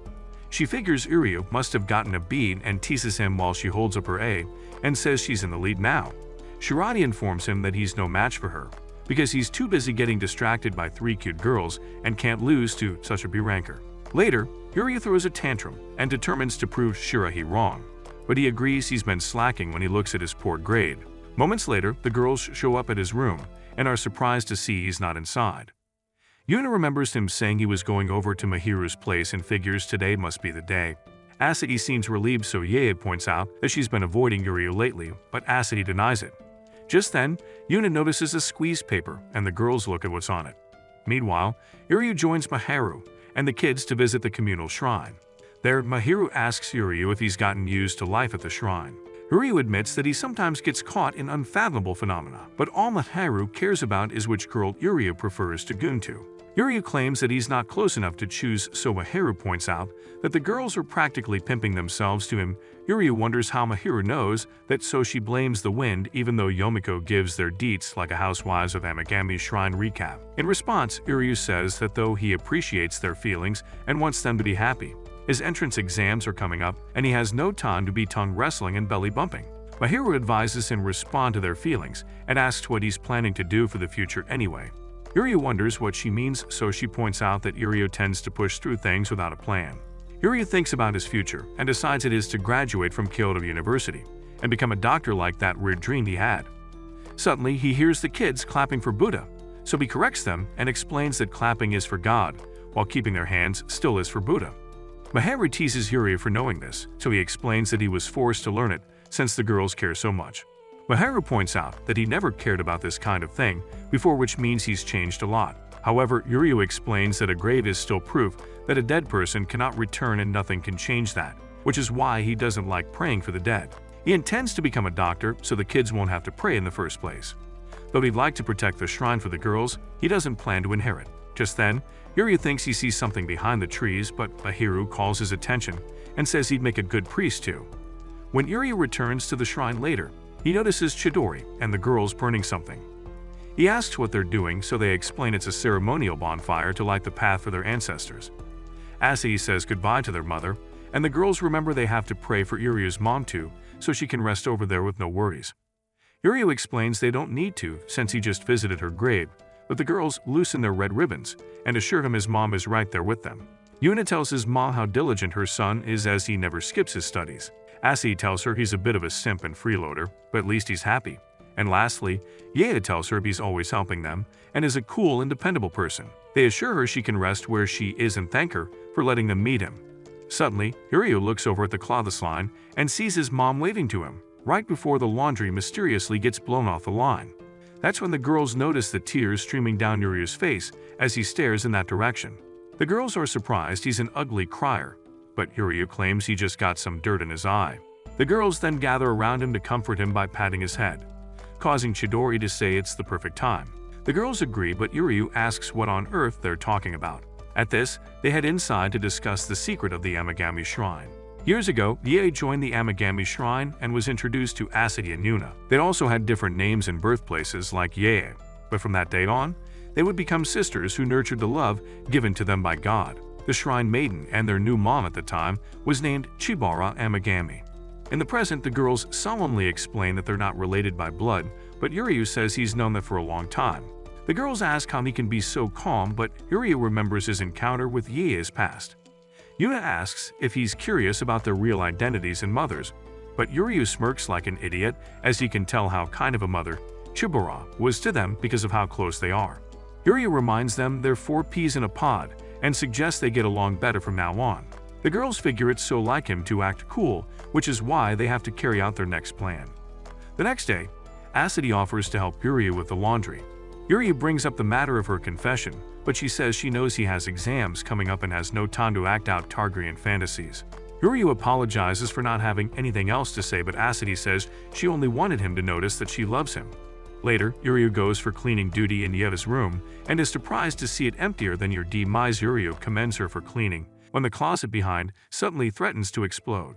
Yeda explains that she was just about to start the real cleaning and needs him to leave, but she thanks him for all his help as he goes.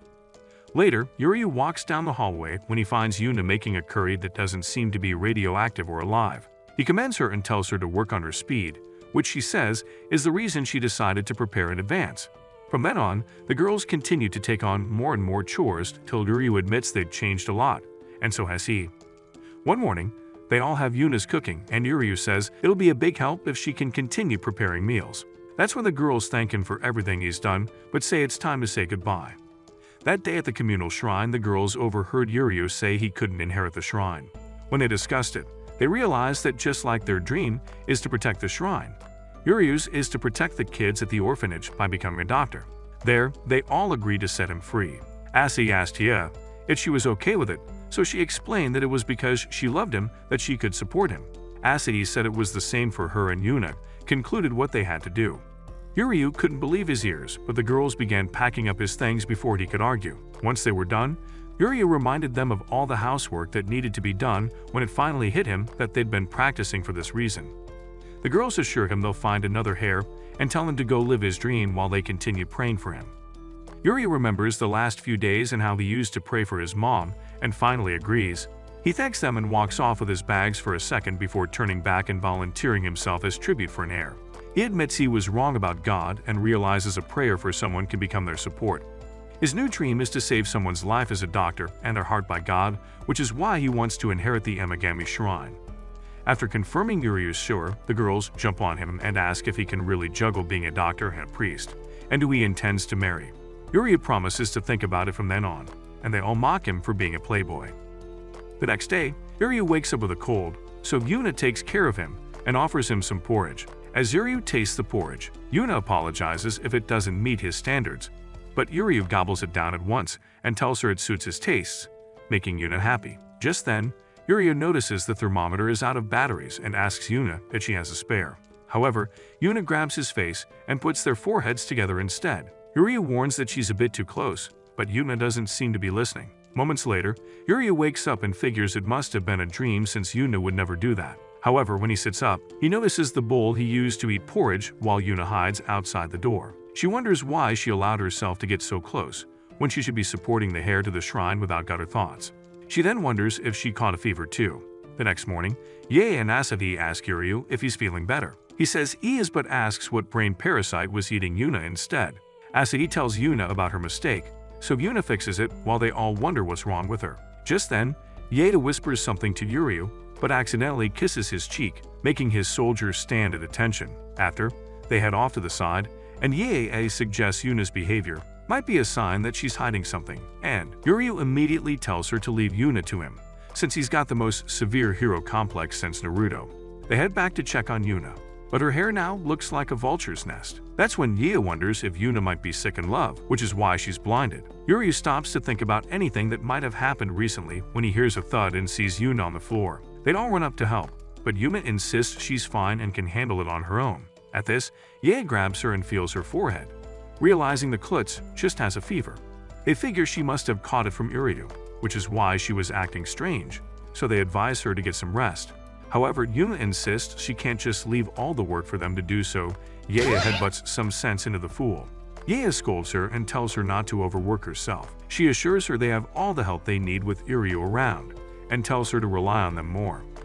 Upon hearing this, Yuna turns into her airhead form and starts to cry. She points out that Yuryu inheriting the shrine is absurd, so they need to do what they can to support his life, which is why she needs to work hard. Yuryu tells her to snap out of it, as they can't afford to have her working harder than she does. Yuna apologizes for causing him trouble, but Yuryu explains that if she works harder, they'll have to work harder too. This is because Yuna devotes herself most to the shrine, and she's the one who faces him when he said he didn't believe in God. Just looking at Yuna makes him want to devote his life to the shrine too. The girls agree with him, so Yuna gets up and jumps onto Yuryu's back. She agrees to get some rest and asks him to carry her to her room. She apologizes for troubling everyone but promises that when she gets well, she makes them work twice as hard. That night, Yuna says she's made a full recovery, but the girls ask her if she's sure. She then points out that the next day is the start of a new term, so she'll pray not to get sick again. After, Yuna prays at the shrine, and that creepy masked entity touches her on the head. The next morning, Asahi chews Uryu out for entering the bathroom so casually while she's in there. Uryu calmly apologizes, so Asahi offers an incognito view, but he tells her it's unladylike and shuts the door on her. Later in school, Mistusko announces that they'll be doing the Changelings play, which tells the story of a shy, girly prince and an outward boyish princess who spend their lives as the opposite gender. One of the girls asks who the main cast will be, so Mistuko appoints Uryu as the young prince, since he's the only boy in class. All the girls agree with the idea and figure he'll make a great woman, but Yuna looks at him with rage. Uryu shockingly agrees to do the play, so Yuna insists she doesn't want to see him cross-dressed for the sake of his co-star. Some of the girls say they wouldn't mind being his co-star, so Yuna quickly volunteers to do it instead. After class, Mitsuko tells Yuna she is going to volunteer for princess, either way since she figures she must be dating Uryu. Yuna tries to deny it, but Mitsuko says she's noticed them staring at each other and going off in secret alone. Yuna then realizes they'd created a huge misunderstanding, while Mitsuko promises to get them enough alone time to swap DNA. Later at home, Asahi is excited about their cross-dressing play and figures it's a must-see event. Yuna warns them not to expect too much, so Asahi points out that he's already getting into character with the way he's sitting. Yea says she's surprised Uryu accepted the role, so he explains he didn't want to be rude since everyone endorsed him, and he'll be fine since Yuna is his co-star. Asahi and Yea immediately get jealous that they're showing off, but they tell them not to get the wrong idea. That evening, when Yuna showers, she tries hard to contain her excitement. Afterward, Yuna gets a call from Uryu, who says he can't believe they're doing a play at such a time. Yuna points out he's the one that accepted the role, but at least they'll get to fool everyone for a while now. Until then, they promise not to say a single word to anyone about the fact that they've switched bodies. After the call, Uryu and Yuna's body laments all the pesky phenomenons that keep happening, while that creepy masked spirit keeps watch. It started 2 days ago when Uryu suddenly found himself in front of the shrine and realized he now had the weight of the world on his chest. He ran inside and discovered he was Yuna. Then he went up to his room and discovered Yuna waiting for him. Yuna suggested they devise a plan quickly, but Uryu wondered how she could be so composed. Yuna said she was surprised and couldn't believe they were actually experiencing this, but when Uryu asked what she meant, she changed the subject. They both agree to act like each other and exchange information, so their lives don't get screwed up. As for their physiological differences, they live it up to Wikipedia to show them the way. Yuna is surprised to see what a real sausage looks like, unlike the ones she practiced with, while Uryu struggles with the tortures of a bra. However, when he finally gets it off, he almost bleeds himself to death. After this, their lives were a living nightmare, and everyone kept wondering what was wrong. Neither of them could wait to go back to normal. One evening, Uryu suggested confiding in the girls, which would make their lives 99% easier. However, before they could discuss further, Asahi scolded them for flirting and told them to get back to work. Uryu tells Yuna they should talk at dinner and leaves her alone with Asahi. Asahi gets closer and jealously tells who she thinks is Uryu that he seems pretty close with Yuna these days, asking what he thinks about her. At the same time, Yael approaches Yuna, who she thinks is Yuna, and asks what she was talking to Uryu about. Meanwhile, fake Uryu tells Asahi Yuna that he is just family, so Asahi is glad to hear she still has a chance to become his lover. Fake Uryu can't believe his ears, so Asahi says she's happy she confessed and tells it to keep it their little secret. At the same time, fake Yuna claims she was teaching Uryu about the shrine, so Yael tells her to leave it to him, since she knows about her feelings for Uryu. When fake Yuna goes pale, Yael wonders why since she already knows. She then tells Yuna not to tell Uryu by mistake since she's bad at keeping secrets. With this, Yuna and Uryu agree they can never tell them about the body swap. Later, Uryu decides they'll have to find a way to return to their usual bodies without letting them know, but he figures it should be easy, since their family doesn't have a clue. However, Mitsuko seems to know something's up. Later, Uryu and Yuna practice their lines for the play with the help of Mitsuko, who praises them for acting perfectly as the opposite gender. Just then, another classmate reminds them that they have practical exams next week, and when Uryu remembers Yuna sucks at English, he kisses his good grades goodbye. Later, Uryu finds Yuna studying hard for the exams, so he tells her not to be so tense. Yuna insists she doesn't want his grades to get worse, making Yuryu malfunction, because it's weird to be rizzed up by his own body. Yuryu tells her not to bother since he's not one to worry over getting a single bad grade. However, Yuna continues to force herself to study. Later at the shrine, fake Yuryu practices his English, so Ye points out that he's studying harder than usual. Yuryu worries about Yuna when Ye asks if fake Yuna heard what she said.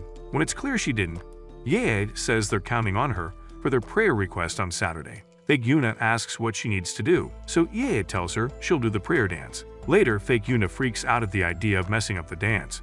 Ye and Asahi wonder why she's practicing since she can do it perfectly, so fake Yuna insists she must keep sharpening her skills. The girls praise her for working hard and hope to learn from her, while fake Yuna laughs nervously. In reality, Yuryu realizes that since Yuna is typically dense, she must have put in a lot of effort to get her dancing perfect. Now, he doesn't want to hurt her reputation by making a mistake. Suddenly, Yuryu remembers Yuna's words and understands how she feels.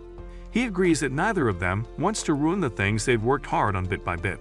The next day in school, fake Yuna groans from her body aches, so Mitsuko wonders how hard she practiced to be so stiff. However, she points out how much fun Yuna seems to be having and figures it must have something to do with Yuryu. Yuna insists that they're not dating, but she says things should be easier now that they've found an heir for the shrine. Mitsuko is surprised to hear this, and Yuryu is surprised Yuna hasn't told Mitsuko about this. Fake Yuna apologizes for not telling her earlier, but Mitsuko interrupts and demands to know who she is since she's not Yuna. Yuryu tries to convince her, but Mitsuko says the real Yuna wouldn't be reassured because they found an heir. Mitsujo then worries that an evil spirit has taken over Yuna and trying to exorcise it away, while Yuryu wonders why Yuna isn't happy the shrine has an heir. Suddenly, the creepy masked entity touches fake Yuna, and he suddenly finds himself in a strange neighborhood, back inside his body. Yuryu wonders what's going on and remembers seeing that mask when Ye fell off the cliff. He wonders if this is her doing or if he's losing his mind. Yuryu then wonders what Ye is doing in this neighborhood when he finds a strange key in his pocket. Meanwhile, Yuna returns to her body as Mitsuko prays hard for Yuna's evil spirit to leave. Yuna tells her she's okay, so Mitsuko asks what she meant by saying they found an heir. At this, Yuna says she was just joking about finding an heir. Later at the shrine, Yuna tells Yuryu it's good to be back to normal. Yuna is simply relieved they solved the problem when Yuryu holds up the key he found, shocking her. Yuna claims that she found it and intends to take it to the police, so Yuryu returns it to her. He then asks why she didn't tell Mitsuko about the hair, so she claims she was just busy. Yuryu asks if she's against him inheriting the shrine, but Yuna says she's happy as long as he continues to put in good work for the shrine. Yuryu laments that he thought he understood her, but ever since they switched bodies, he keeps seeing hidden sides of her. He then begs to know more about her, making her red in the face. As he continues the mushy talk, Ye and Asahi show up and glare at him. They lament about hating playboys, and Yuryu curses his terrible luck. After, Yuna figures Yuryu is worried about her since she's his family, but she assures him there's no reason to be. That night, Yuryu remembers Yuna's words, which seem to conflict with Mitsuko's words. He then wonders if he'd be able to find out more of her hidden side if they switched again. After hearing this, the masked spirit appears beside Yuryu. The next morning, Yuryu wakes up as Yuna again. Later, Yuna assists Yuryu with her bra as he tells her about the fox-masked woman. Yuryu suspects she's behind their situation and asks if Yuna knows anything about her. Yuna says it's probably God, since it's only natural for God to be at a shrine. She then says she envies Yuryu for seeing God and tells Yuryu to get used to wearing bras on her own. As Yuna helps him adjust her overflowing melons, the fox god causes them to switch back. As they both panic, the fox god laughs in amusement. Later at school, Yuryu and Yuna's body laments switching back yet again and wonders what this god could possibly want. Suddenly, he notices a work catalog and wonders if it's Yuna's. When he flips through it, he finds it hard to picture Yuna in a day job and wonders if Yuna isn't planning to run the shrine with everyone. He then remembers that conversation where Yuna said her will doesn't matter, so he wonders if she had another dream all along. Just then, Mitsuko shows up and asks what she's holding, so Yuryu panics and says he was just rethinking his future. Mitsuko immediately accuses him of being someone else and not Yuna, as she wonders how what they've been talking about could mean nothing to Yuna. Yuryu gets flustered, so he tells Mitsuko that he's lost his memories. Mitsuko immediately buys it and asks why Yuna didn't say so earlier, when fake Yuna says she doesn't want to worry her. Mitsuko reminds her they're best friends forever. Fake Yuna says she envies Mitsuko for knowing more about Yuna than she does, so Mitsuko says she's sure Yuna is hiding something from her too. She then offers to tell Yuna about herself. When fake Yuna agrees, Mitsuko calls it a date. Later, the girls arrive at a secret hideout, and Mitsuko starts explaining their history. She says she first knew Yuna when they were kids, and she used to visit their dumpling store with her mom. Back then, Yuna just grabbed a bunch of dumplings from Mitsuko, which surprised her and her mom.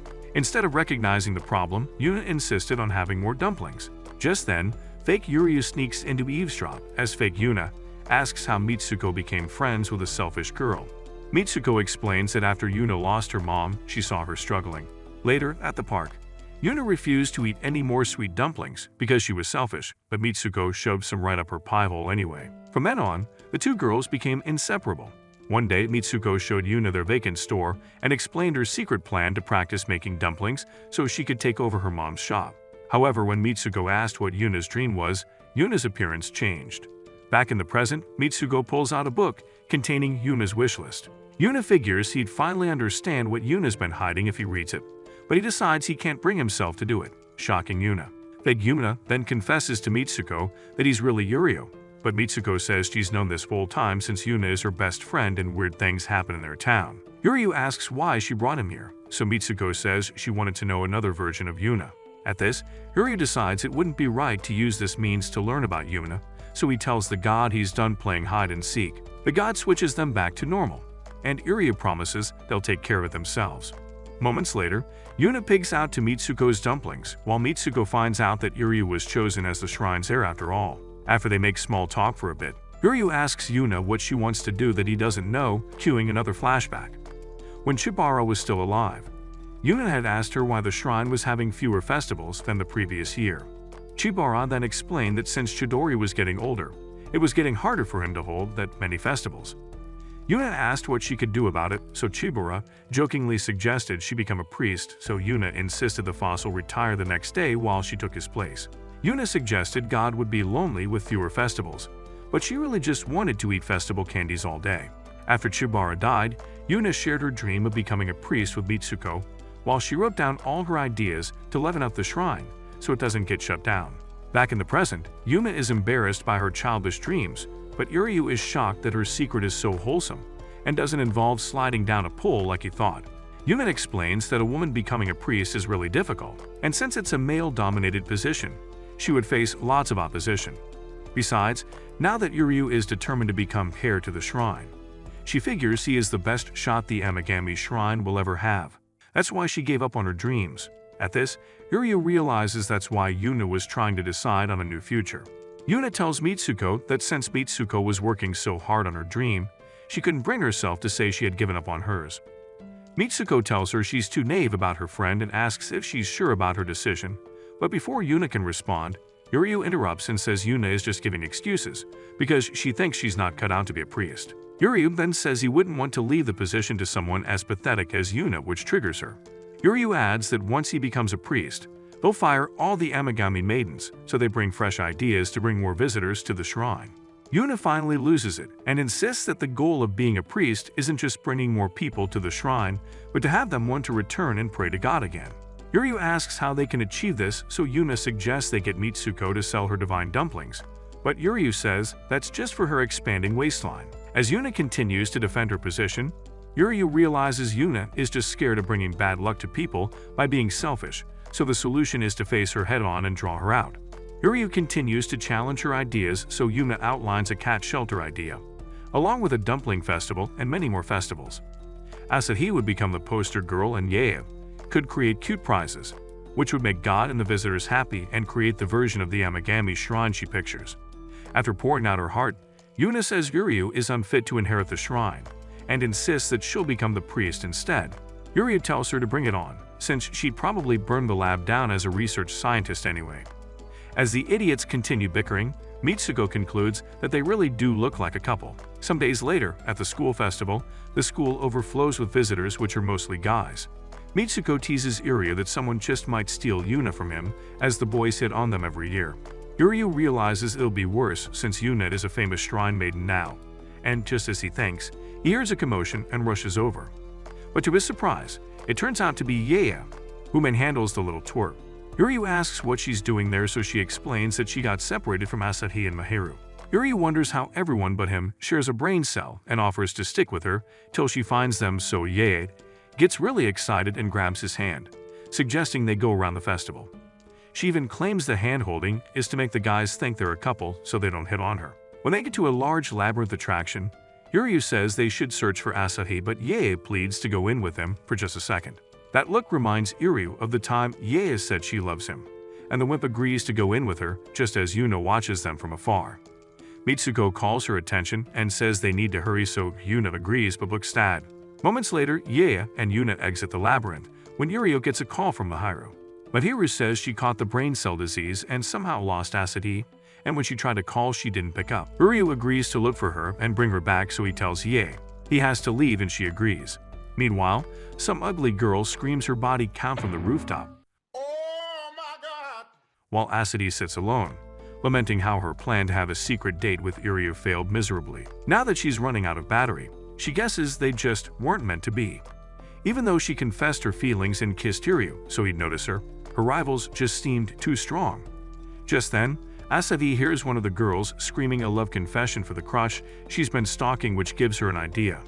At the same time, Yuryu runs around the festival looking for Asahi when he suddenly hears her calling into the rooftop, or else she'll reveal his deepest, darkest secret. Yuryu bolts to the rooftop faster than your ex bolted from you.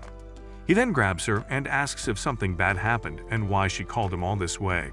Asahi says her phone battery died, which makes Yuryu relieved, but when he turns to leave, she pulls him back and announces that she also wants a festival date with him. Yuna hears this and remembers when Asahi accidentally told her about her feelings for Yuryu. She tries to convince herself that she's not bothered that her sisters want to get on their knees for Yuryu, but not to pray.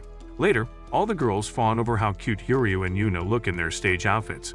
One of the students asks if Yuryu and Yuna are going to kiss, since it happens a lot in the story, but Mitsuko interrupts and says that in the original story, it's more about how the characters overcome their hardship, go back to their original genders, and pursue their own dreams. Meanwhile, Mahiru and the others wait for the play to begin when Shirani shows up to join them. The girls joke about how rare it is to see Yuryu crossdress and not wanting to miss it. Backstage, Yuryu is glad Yae and Asahi reunited but wonders why Shirahi showed up too. Suddenly, Yuna asks Yuryu what he thinks about Yae and Asahi and if he's noticed their feelings. In response, Yuryu simply says he doesn't have time to think about marriage yet. Moments later, the curtain is drawn and Yuryu and Yuna put up an impressive performance with the rest of the class. As Yuna gives a speech about accepting herself, she remembers confessing to Yuryu that she was envious of how accepted he was his hair because he's a man. Hearing this, Yuryu figures that must be why they swapped bodies. But now Yuna boldly declares that she is who she is and wants to live her own life. In the final scene, Yuryu grabs Yuna's hand and kneels to give his speech. At the end, he whispers to Yuna to do her best, which catches her off guard. The curtains close and Shirahi seems to be sweating like she overdosed on laxatives. Yae gets this strange feeling that she's getting another rival when she notices Shirahi is no longer in her seat. Backstage, Yuryu is relieved to be done while Yuna gets flustered about their hand-holding session. Yuryu teases her at first, but when he sees her airhead side leak out, he starts to suspect something's up, causing her to run off. Later, Yuna mopes on the rooftop, remembering the magic moment they held hands and when he told her to do her best. She tries to grab some salt when Mitsuko shows up and tells her to stop. Yuna explains that her heart beats fast and her body gets hot when Yuryu is around. She insists the impurity needs to be cleansed, but Mitsuko tells her it's not impurity or a brain parasite. It's love. Meanwhile, Shirai is making mashed potatoes when she gets a text from Yuryu, who's inviting her to study together. The next day, while studying, Yuryu can't help but recall how the three sisters reacted towards him like they have feelings for him, and it makes him question whether he has feelings for them too. But during his thoughts, Shirahi notices him. Just then, Asahi pops up with drinks for them, but she almost slips if not for Yuryu saving her, and it rizzes her up, which Shirahi notices. She asks to go to the bathroom, and Yae pulls up, offering to take her, but on their way there, Yae expresses to Shirahi how much she wants to see pictures of Yuryu before letting her go to the restroom. After the two interactions, Shirahi comes to the conclusion that both sisters want to gobble on Yuryu's glizzy. But Shirahi feels jealous as before. Being with Yuryu was her special privilege. When she returns to Yuryu, he's in the middle of an argument with Yuna, and when he notices how red Yuna is, he plants his forehead onto hers, causing her to fold more than your fat mom in front of food. But Shirahi feels even more conflicted. Later, Shirahi is about to go home when she shoots her shot at Yuryu, inviting him to replace like the old days. And while he wants to, they suddenly hear how the sisters are arguing inside chaotically with Iryu not being there. So Iryu has no choice but to reject Shirahi's generous offer, which breaks her heart. At home, Shirahi dwells in her own feelings, realizing that ever since Iryu joined the shrine, he has become a person that she never knew about. And it makes her realize that she doesn't have a place alongside him anymore like how she used to. Deep down, Shirahi wants nothing more than to see the old him, and when she gets a text from her friend telling her about a magical shrine that grants wishes, it gives her an idea. Meanwhile, Iryu and the sisters are discussing the Kurogami shrine, who are known to grant wishes from wanting to clap someone to growing 6 inches. So the group decides to visit it the next day. On the way there, Iryu is gassed due to the lack of cardio while the girls walk without breaking a sweat. But Iryu gets curious about something. He asks them what their wishes are in the shrine, and the girls think about it. Yuna wants to eat the special dango every day with Iryu by her side, while Asadi wants to win the marathon, defeating Karen, and with Iryu there congratulating her as his lover. While Ieda wants to go on a date with Iryu where he suddenly starts dancing like he's in a boy band, before giving her a bouquet of flowers and asking her to be his baby mama. However, when they arrive at the shrine, they can feel a bad aura there due to the shrine being abandoned. And when a crow makes a noise, Yuna gets scared. Iryu feels like he sees someone. But after brushing it off, the girls discuss what he wants to wish for. They suspect he wishes to get into the university, but he informs them that he doesn't need any god to get into the university, and assures them that he will get into the university using his doctor's stone-like knowledge. While the girls call him stubborn, they somewhat agree with his statement about hard work, so they just decide to pay their respects to Kurogami before going home. When they walk back home, they see what they truly wished for, which is for them to stick together, and they deem it God's will. However, as they are leaving, Shiori sneaks in from behind, and she starts praying to Kurogami, begging desperately for her wish to come true, which is for the 3 sisters to be replaced by her presence, and for her to be the main person in Yuryu's life. Suddenly, Iryu can feel something strange happening, and when he looks at the sisters, they start fading before he wakes up like it's just a dream. He sees that he's back at his old home, which confuses him, and when he goes to the bathroom, he walks into Shiheri in all her glory, with melons bigger than usual. He quickly falls back, but Shiheri teases him, saying how they should shower and get wet together, which causes Iryu to have his period. He quickly runs away to the Amigami shrine to go home, and when he gets there, he acts like usual in front of the sister. But to his surprise, the sisters treat him with hostility. They claim that they don't know who he is or why he's here, and despite his pleads, they tell this creep to leave or they will call the FBI. He doesn't know what's happening, so he goes back home where Shirati is present, and while she greets him back, Iryu sits down on the couch, depressed about how the sisters treated him. Seeing how down he is, Shiori approaches him and gives him a kiss on the cheek, which surprises him. While Yu2 is confused, Shiheri tells him to open up to her, and to his shock, Shiheri declares them as boyfriend and girlfriend. In his dreams, he tries to convince the 3 sisters that they know each other and that he is destined to marry one of them. But when all 3 of them call him a creep like he's Diddy, Iryu wakes with writings on his face that Shirahi wrote on him. He gets greeted by Shirahi and Mahiru for breakfast, and Mahiru tells him that his fevered dream of a shrine adopting him and him marrying 3 sisters is impossible. But Mahiru assures him that he should focus on his studies and that he can stay at the foster care for as long as he needs. Iryu realizes that in this world, neither he nor Shirahi has left the foster home, and they have gone to the same school. Unlike in his previous world, he now gets recommendations to enter his dream university, and he and Shirahi are dating. During lunch, Shirahi acts lovey-dovey with Iryu, but when he acts coldly towards her advances, Shirahi expresses how despite his coldness, she still likes him for it. It gives Iryu the creeps whenever he sees Shirahi being so loving towards him, and despite he has a chance to clap her, he wants nothing more than to return to his original world. He shows Shirahi a badly drawn version of the 3 sisters, asking her if she knows who they are, and Shirahi tells him that she doesn't recognize 3 clap-looking shrine sisters.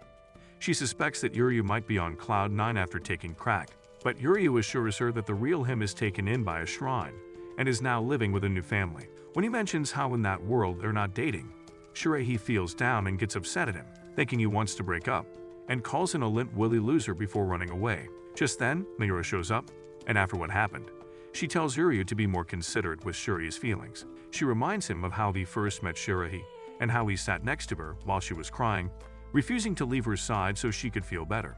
While Iryu is cringing at his weak riz, Mayura feels that his awkward riz is the reason Shirahi is attracted to him, and that from that day, Shirahi studied hard every day so she could be next to him.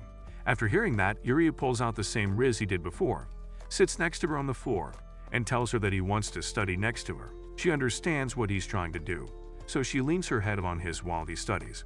That night, Uryu realizes that in this world, he gets everything that he wants without an issue, but when he imagines the three sisters, he feels restless.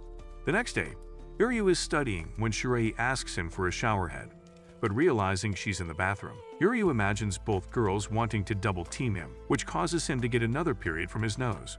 Moments later, he knocks on the door, and when Shirei opens, he hands her a shower head on a baton to stop himself from creaming. Later, he walks past a mother talking about what's for dinner with her child, and it reminds Uryu of whether the girls have eaten without him being there. Suddenly, a girl runs into him, and when Uryu sees who it is, he sees that it's Asahi. She starts panicking, calling him a creep out of fear of him being ditty with the baby oil. But when Uryu shows that he's worried for her feet due to her competing in marathons, Asahi folds for a second before getting scared again. She runs away from him, and in her mind, she thinks about the possibility of Uryu being a good person.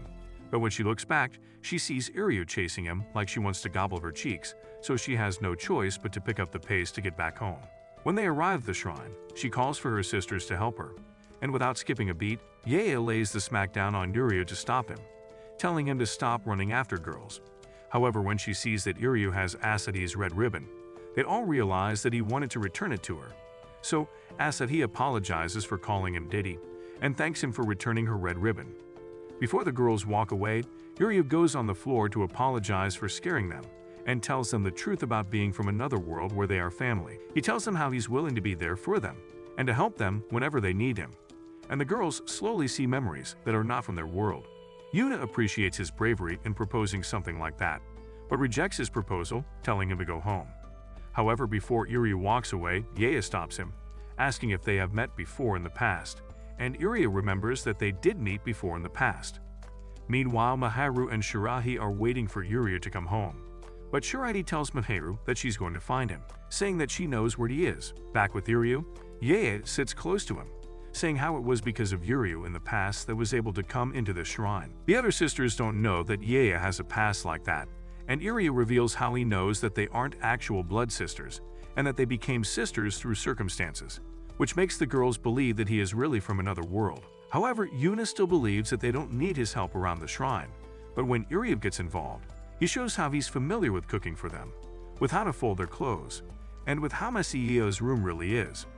After a whole day of him helping around, Uryu feels like he has proven himself to be capable of helping around the shrine. But Yuna believes that while he has shown that he's more than capable, Uryu doesn't belong here. The girls tell him that the three sisters who need him are in another world, so they decide that they will find a way to help him go back to his world. The girls discuss ways that they can do it, from summoning Truck-kun to letting him eat himself to his death.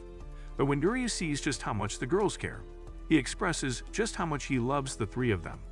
It folds all three of them, and Yuna sprays salt on him, telling him to die. When it's time for him to leave, they plan to meet again to talk about plans. But when Uryu opens the shrine door, they are greeted by a wet Shirahi, who ran through the rain to find him, and she grabs onto Uryu, apologizing to the sisters with how her baby daddy has been bothering them. If you want the next part, comment what would you wish in that cursed shrine. And if you like anime recaps like this, then watch this video right here.